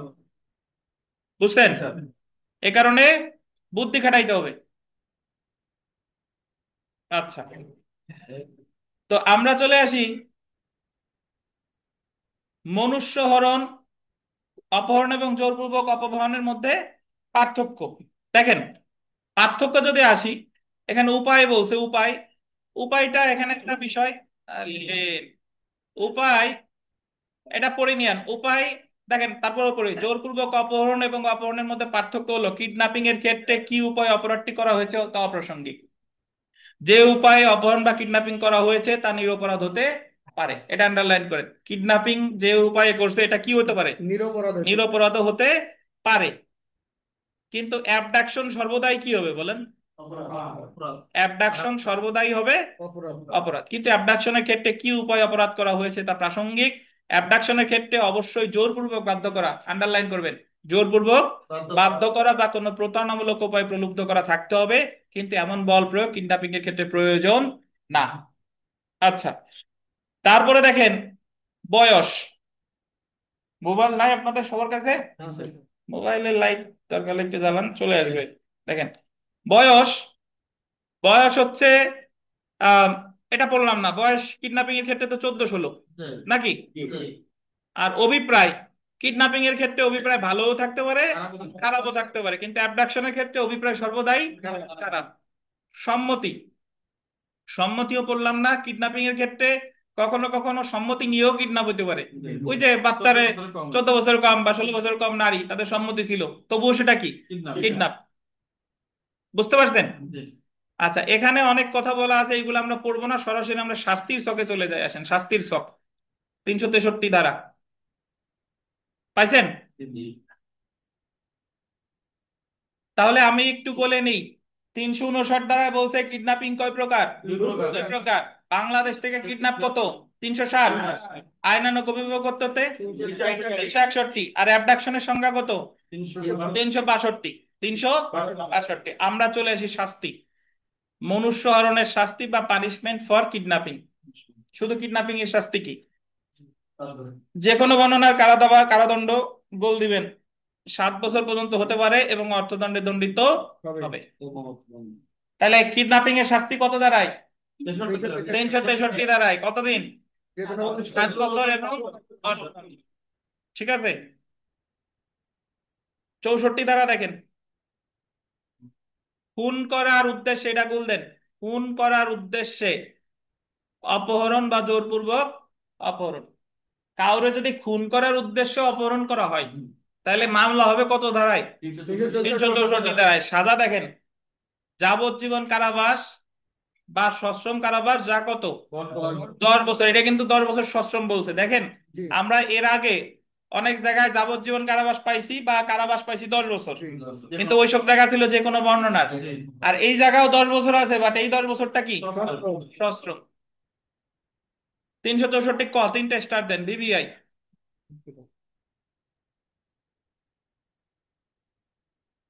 10 বছরের নিচের কোনো ব্যক্তিকে, এটা আন্ডারলাইন করেন, 10 বছরের নিচের কোনো ব্যক্তি, এই ব্যক্তি ছেলেও হতে পারে মেয়েও হতে পারে, 10 বছরের নিচের কোনো ব্যক্তিকে গোল দিবেন খুন, গুরুতর আঘাত ইত্যাদি উদ্দেশ্যে অপহরণ বা বলপূর্বক অপহরণ করলে। মানে 64তে যে কাজটা আপনি করছেন সেই কাজটা যদি আপনি করেন 10 বছরের নিচের কোনো ব্যক্তির সাথে, তাহলে মামলা হবে 364 ক।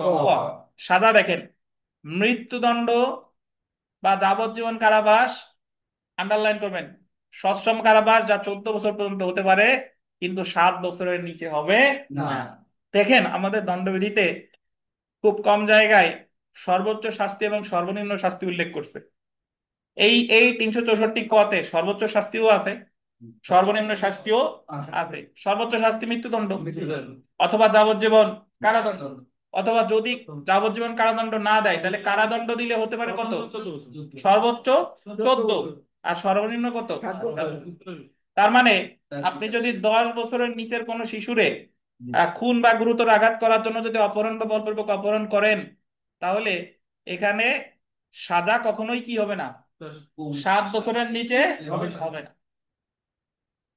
365 65 পড়া লাগবে না, আমরা 66 ধারাটা দেখি।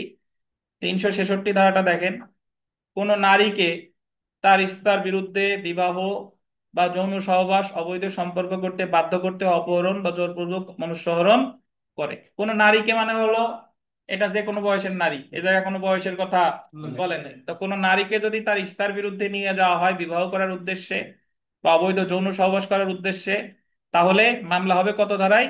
366 ধারায়। সাজা কত? যে কোনো বর্ণনার 10 বছর পর্যন্ত কারাদণ্ড এবং অর্থদণ্ডে দণ্ডিত হবে। পাইছেন? 366 কটা দেখেন, ধারা 366 ক, অবৈধ যৌন সহবাস করার উদ্দেশ্যে গোল দিবেন 18 বছরের নিচের বালিকা সংগ্রহ করা। প্রকিউরেশন অফ মাইনর গার্ল, ইংরেজিটা আন্ডারলাইন করেন। প্রকিউরেশন অফ মাইনর গার্ল মানে, মাইনর মানে হলো যে এখনো সাবালিকা হয় নাই। তাহলে মাইনর গার্লরে যদি সংগ্রহ করেন 366 কতে সাজা কত? 10 বছর এবং অর্থদণ্ড। 366 খ দেখেন, অবৈধ সহবাসে বাধ্য করতে, অবৈধ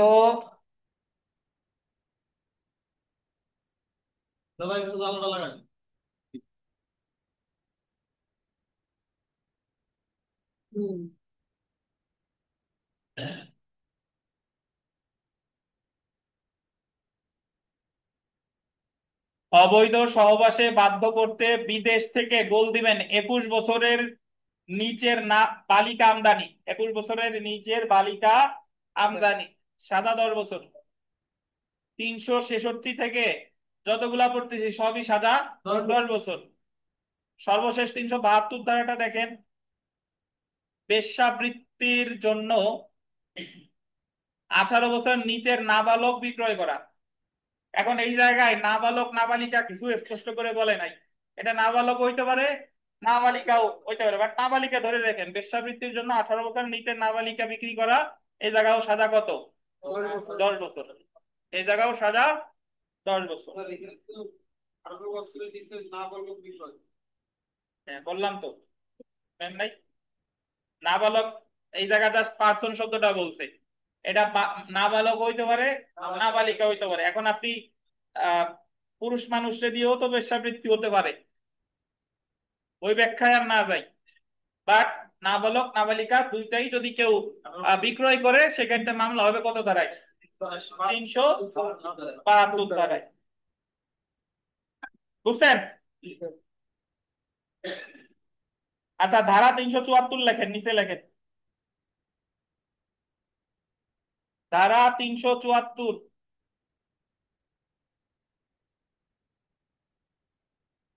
বেআইনি বেআইনি বা জবরদস্তি শ্রমে বাধ্য করা।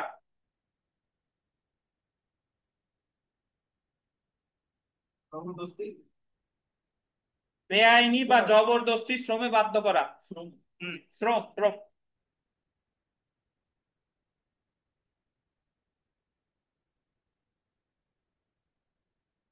বেআইনি বা জবরদস্তি শ্রমে বাধ্য করা।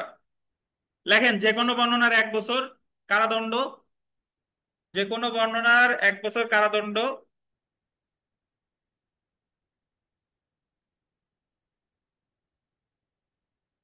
বা অর্থদণ্ড বা উভয়।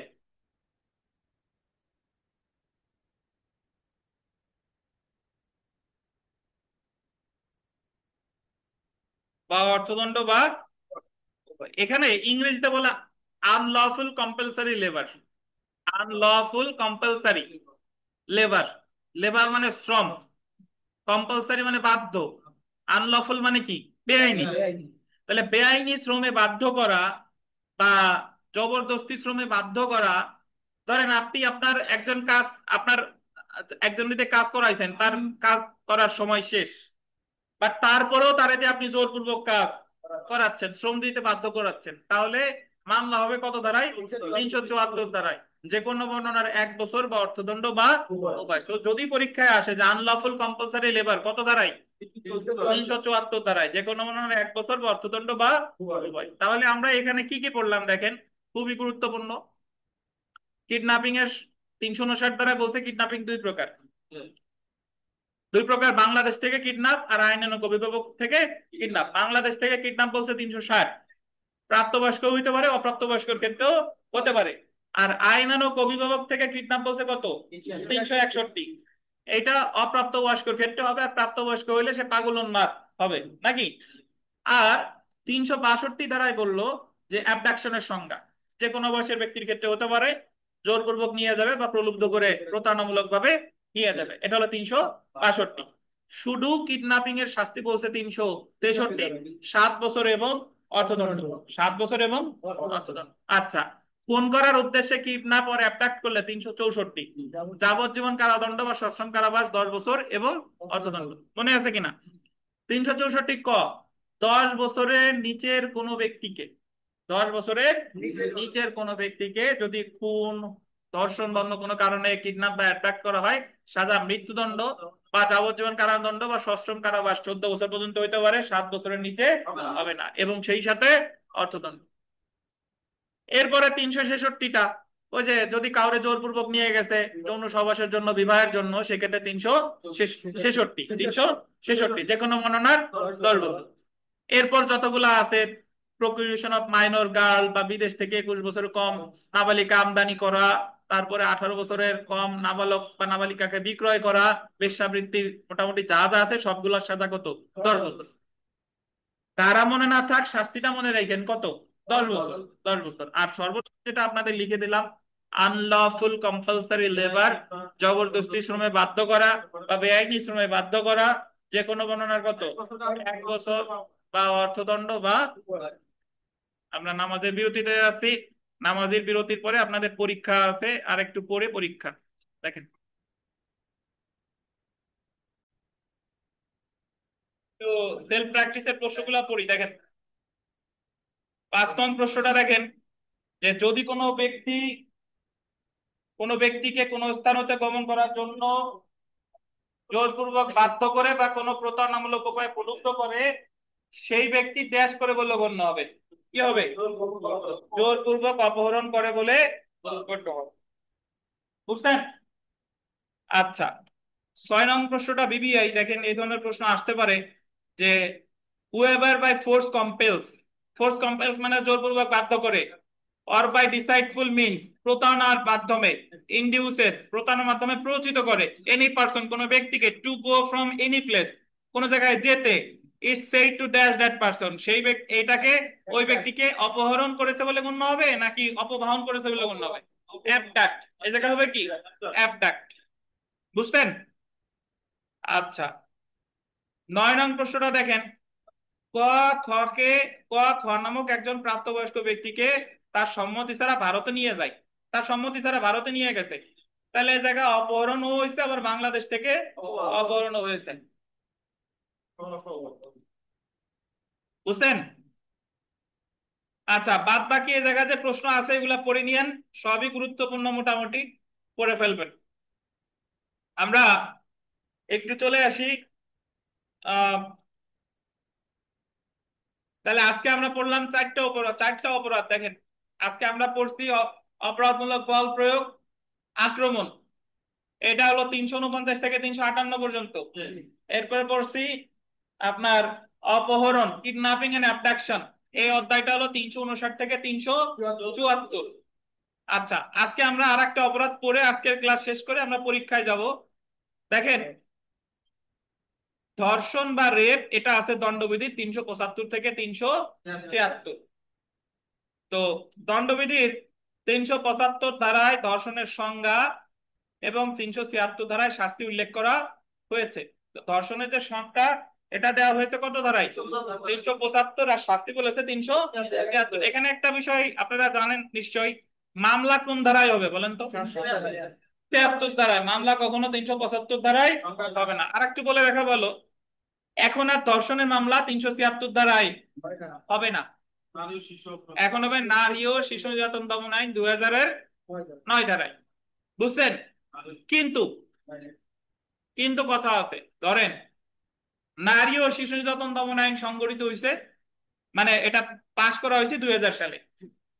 এখন 1995 সালে একটা ধর্ষণ সংঘটিত হয়েছিল, ধরেন ওই মুহূর্তে সে মামলা করে নাই।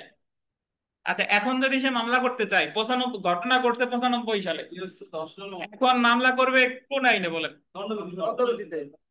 নারী শিশুর 9 ধারায় নাকি এই দর্শনের কোন ধারায়? দেখতে হবে যে 1995 সালে কোন আইন ছিল। ওই সময় তো নারী ও শিশু নির্যাতন দমন আইন ছিল না, তাইলে ওই মামলা যদি এই মুহূর্তে করতে চান তাহলে আবার করতে হবে কত ধারায়? 373 ধারায়। বুঝছেন? এখন এইটার ব্যাখ্যা দিছে বাংলাদেশ সংবিধানের 35 অনুচ্ছেদে। ওই জায়গায় বলছে যে যখন কোনো অপরাধ সংগঠিত হয় ওই সময় যে আইন বলবৎ ছিল সেই আইনেই বিচার করতে হবে, ভবিষ্যতে কোনো আইন তৈরি করে সেটাই বিচার করা যাবে না। অর্থাৎ 95 সালে যে আইন ছিল, দণ্ডবিধি ছিল, দণ্ডবিধিতেই ধর্ষণের মামলা হবে। বর্তমানে নারী ও শিশু নির্যাতন দমন আইনের ধারা দিয়ে 95 সালের অপরাধের বিচার করা যাবে না। বুঝতে পারছেন কি? আচ্ছা, এখন তাহলে আমরা চলে আসি ধর্ষণের উপাদান। দণ্ডবিধির 375 ধারায় গোল দিবেন 5টি উপাদানের উল্লেখ আছে। যদি পরীক্ষায় প্রশ্ন আসে ধর্ষণের উপাদান কয়টা? 5টি। কোন পুরুষ ধর্ষণ করেছে বলে গণ্য হবে যদি সে নিম্নলিখিত প্রেক্ষাপটে কোন নারীর সাথে যৌন সহবাস করে। কি কি দেখেন? প্রথমটা, তার ইচ্ছার বিরুদ্ধে, এগেইনস্ট হার উইল। দ্বিতীয় উপাদান, তার সম্মতি ছাড়া, without her consent. Without her consent. আপাত দৃষ্টিতে এগেইনস্ট হার উইল আর উইদাউট হার কনসেন্ট একই মনে হয়, বাট প্রকৃতপক্ষে এক না। যখন কোন নারীর, তার, সে সজাগ আছে, সজাগ বলতে তার সম্পূর্ণ সেন্স আছে, তার ইচ্ছার বিরুদ্ধে যখন তার সাথে সম্পর্ক স্থাপন করতেছে, এটা হলো ইচ্ছার বিরুদ্ধে। আর সম্মতি ছাড়া মানে হলো ধরেন তারে নেশা জাতীয় দ্রব্য খাওয়াইছে, সে মানে পুরোপুরি সেন্স নাই, ঠিক আছে, অথবা ডাক্তার তারা ভুলভাল বুঝায় কোনো কাজ করছে, এটা হলো সম্মতির বিরুদ্ধে, সম্মতি ছাড়া। বুঝছেন? ইচ্ছার বিরুদ্ধে সম্মতি ছাড়া কিন্তু এক না, পার্থক্য আছে। 3 নাম্বার দেখেন, তার সম্মতিতে কিন্তু, তার সম্মতিতে কিন্তু গোল দিবেন মৃত্যু বা গোল দিবেন আঘাতের ভয় দেখিয়ে সম্মতি আদায় করা বলে। তার সম্মতিতেই করছে, বাট এই সম্মতিটা আদায় করছে কেমনে? কিসের ভয় দেখাইয়া?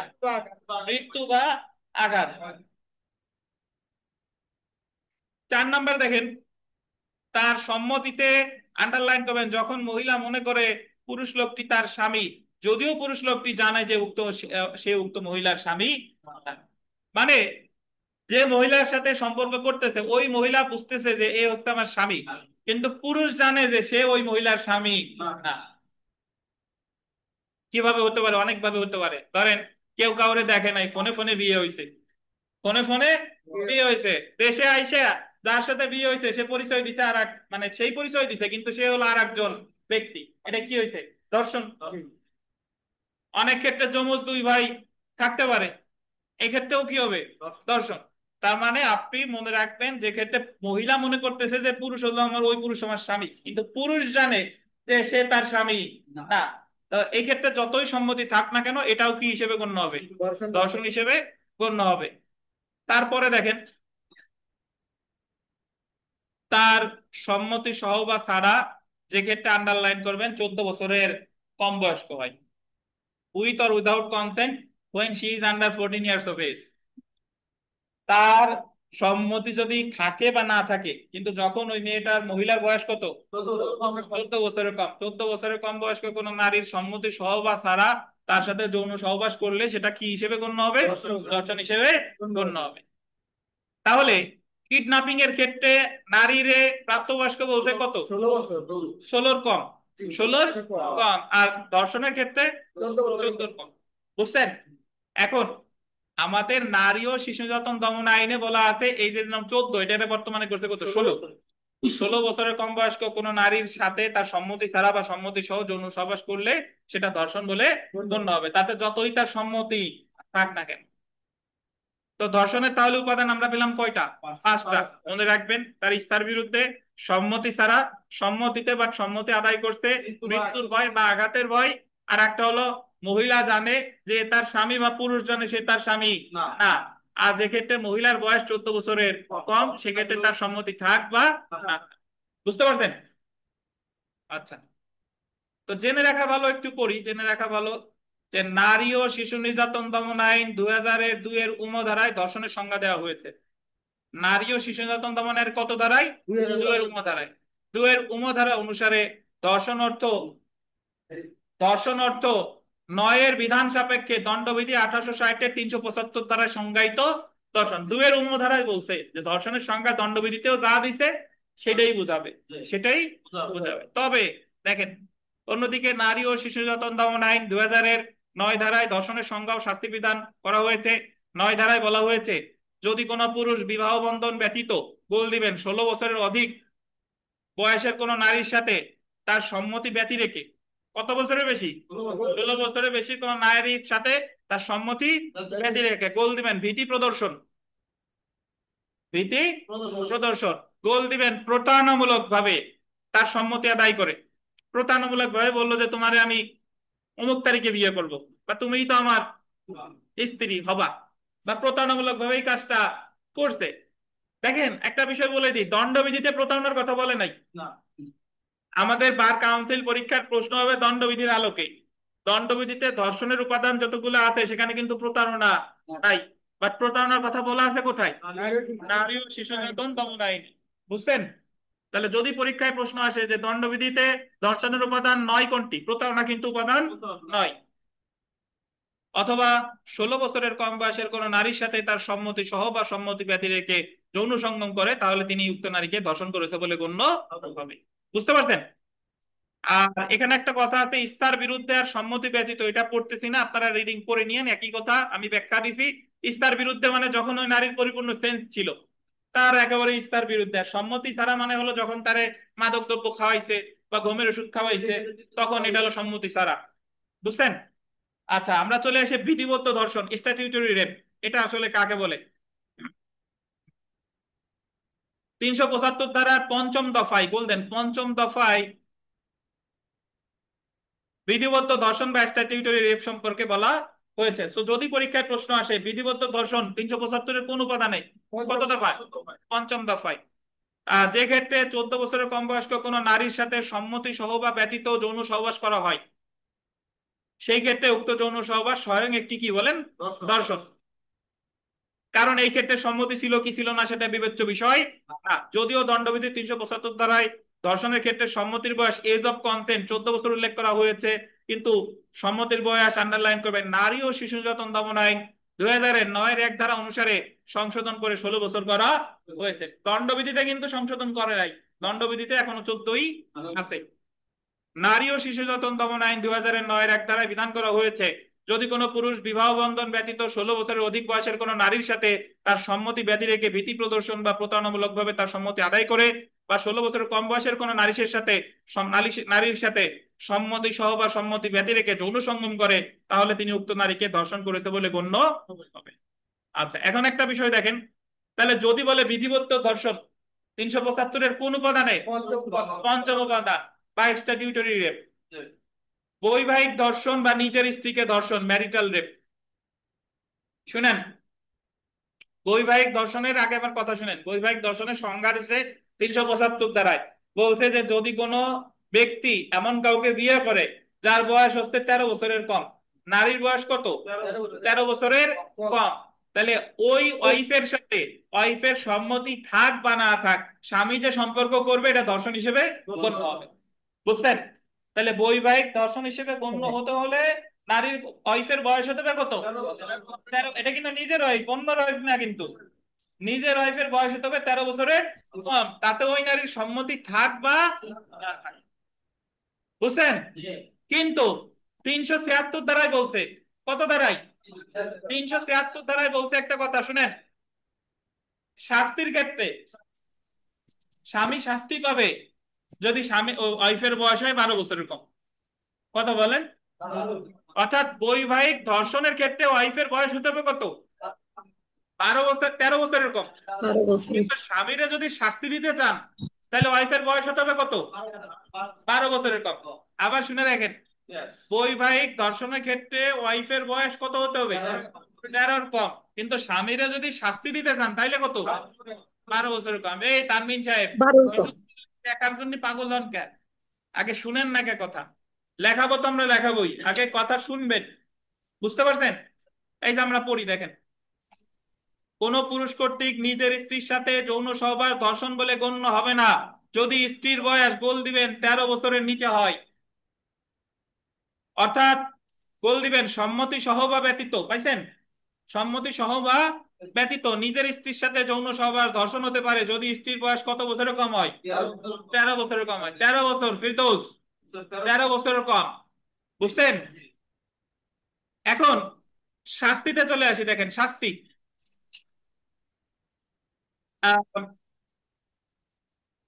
বৈবাহিক ধর্ষণ বা নিজের স্ত্রীর সাথে ধর্ষণের শাস্তি, পানিশমেন্ট ফর ম্যারিটাল রেপ। বৈবাহিক ধর্ষণের ক্ষেত্রে স্ত্রীর বয়স এবং বৈবাহিক ধর্ষণের শাস্তির ক্ষেত্রে স্ত্রীর বয়সের ক্ষেত্রে সুস্পষ্ট অসামঞ্জস্যতা রয়েছে। 375 ধারা অনুসারে বৈবাহিক ধর্ষণের ক্ষেত্রে স্ত্রীর বয়স আন্ডারলাইন করবেন 13 বছরের নিচে হতে হবে। অর্থাৎ বৈবাহিক ধর্ষণ হিসেবে গণ্য হতে হলে স্ত্রীর বয়স কত বছরের কম? 13 বছরের কম। কিন্তু আন্ডারলাইন করবেন 376 ধারা অনুসারে বৈবাহিক ধর্ষণের ক্ষেত্রে স্বামীকে শাস্তি দিতে হলে স্ত্রীর বয়স আন্ডারলাইন করবেন কত বছর নিচে হতে হবে? 13 বছরের নিচে। তাহলে 13 13 বছরের বছর। নিচে কিন্তু 12 বছরের বেশি বয়সের কোন নারীর সাথে যৌন সহবাস করলে সেটা 375 ধারা অনুসারে ধর্ষণ হবে বটে, কিন্তু সেই ক্ষেত্রে স্বামীর শাস্তি কি হবে সেটা 376 ধারায় সুস্পষ্টভাবে উল্লেখ করা হয়নি। বুঝছেন? আপনি মনে রাখেন, বৈবাহিক ধর্ষণ হিসেবে গণ্য হইতে হলে স্ত্রীর বয়স হইতে হবে কত? 13 বছর কম। আর স্বামীদের শাস্তি দিতে চাইলে 12 বছর কম। এইটুক, আর কোনো কথা মাথায় ঢুকানোর দরকার নাই। যা হোক, অবশ্যই। 376 ধারা অনুসারে কোনো ব্যক্তি তার নিজের স্ত্রীর সাথে যৌন সহবাস করলে এবং স্ত্রীর বয়স 12 বছরের নিচে হলে উক্ত ব্যক্তি যে কোনো বর্ণনার গোল দিবেন 2 বছর পর্যন্ত হতে পারে। যে কোনো বর্ণনার কারাবাস কত? 2 বছর বা অর্থদণ্ড বা উভয়। তাহলে মনির সাহেব, বৈবাহিক ধর্ষণের ক্ষেত্রে স্ত্রীর বয়স কত হতে হবে? 13-র কম। আর স্বামীর যদি 13 শাস্তি দিতে বছরের 12 বছরের কম। 12 আচ্ছা, এবার আমরা চলে আসি ধর্ষণের শাস্তি। দেখেন, তাহলে আমরা এতক্ষণ ধরে যেটা পড়লাম, ধর্ষণের সংজ্ঞা দিছে কত ধারায়? 375। ধর্ষণের শাস্তিতে আসি, দেখেন ধর্ষণের শাস্তি আন্ডারলাইন করবেন যাবজ্জীবন কারাদণ্ড বা যে কোনো বর্ণনার কারাবাস যা 10 বছর পর্যন্ত হতে পারে এবং অর্থদণ্ডে দণ্ডিত হবে। কিন্তু বর্তমানে নারী ও শিশু নির্যাতন দমন আইনে ধর্ষণের সাজা সর্বোচ্চ সাজা মৃত্যুদণ্ড। বুঝছেন? কিন্তু দণ্ডবিধিতে সর্বোচ্চ সাজা কত? যাবজ্জীবন বা 10 বছর এবং সেই সাথে অর্থদণ্ড। আর নিচে দেখেন, যে ক্ষেত্রে ধর্ষিতা নারী নিজের স্ত্রী এবং 12 বছরের কম বয়স্ক হয় অর্থাৎ বৈবাহিক ধর্ষণ, তাহলে যে কোনো বর্ণনার 2 বছর পর্যন্ত হতে পারে, অর্থদণ্ড বা উভয় দণ্ডে দণ্ডিত হবে। বুঝছেন? তাহলে একটু শুনেন, ধর্ষণের সংজ্ঞা দিল 375 ধারায়। উপাদান 5টা: 1 ইচ্ছার বিরুদ্ধে, 2 সম্মতি ছাড়া, 3 ভয় দেখাইয়া, মৃত্যুর ভয় বা আঘাতের ভয়, 4 মহিলা জানে সে তার স্বামী, পুরুষ জানে সে তার স্বামী না, 6 যে ক্ষেত্রে স্ত্রীর ওই মহিলার বয়স 14 বছরের কম, স্ত্রী না মহিলার বয়স 14 বছরের কম, তাতে সম্মতি থাক বা না থাক। বুঝছেন? আর 375 ধারায় ব্যাখ্যায় বলছে যে কোন স্বামী তার স্ত্রীকে ধর্ষণের দায়ে অভিযুক্ত হতে পারে যদি স্ত্রীর বয়স হয় কত? 13 বছরের কম। 13 বছরের ব্যাখ্যা দিছে 375 ধারায়। আর শাস্তির কথা বলছে 376। 376 ধারায় বলছে ধর্ষণের শাস্তি যাবজ্জীবন কারাদণ্ড বা যে কোনো বর্ণনা 10 বছর কারাদণ্ড এবং সেই সাথে অর্থদণ্ড। আর স্ত্রীর বয়স যদি কয় বছরের কম হয়? 12 বছরের কম হয়, তাহলে স্বামীর শাস্তি হতে পারে কত? যে কোনো বর্ণনার 2 বছর। 2 বছর। নিচে একটা উদাহরণ আছে, এই উদাহরণ কেটে দেন, এটা পড়বোই না আমরা, টোটালি কেটে দেন। বুঝছেন? তাহলে ধর্ষণের সংজ্ঞা আমাদের এখান থেকে প্রশ্ন আসতে পারে, বহুদিন প্রশ্ন আসে না। এই যে যতটুকু পড়লাম এতটুকু যদি মাথায় থাকে আমরা ইনশাল্লাহ এখান থেকে পেতে পারি। বুঝছেন? আজকের সর্বশেষ ধারা, ধারা 377, অস্বাভাবিক অপরাধ, আনন্যাচারাল অফেন্সেস। আনন্যাচারাল অফেন্স, অস্বাভাবিক অপরাধ আসলে কাকে বলে? অস্বাভাবিক অপরাধ হলো যে প্রকৃতির স্বাভাবিক নিয়মের বাইরে গিয়ে যদি কোনো বিকৃত যৌনাচার করা হয় তাকে বলে অস্বাভাবিক অপরাধ। এই যে পুরুষে পুরুষে সমকামিতা, মহিলা মহিলার সমকামিতা, কোনো প্রাণীর সাথে যদি কোনো কিছু করা হয়, মৃত মানুষের সাথে যদি কিছু করা হয়, এটাই হচ্ছে অস্বাভাবিক অপরাধ। কত ধারায় শাস্তিযোগ্য?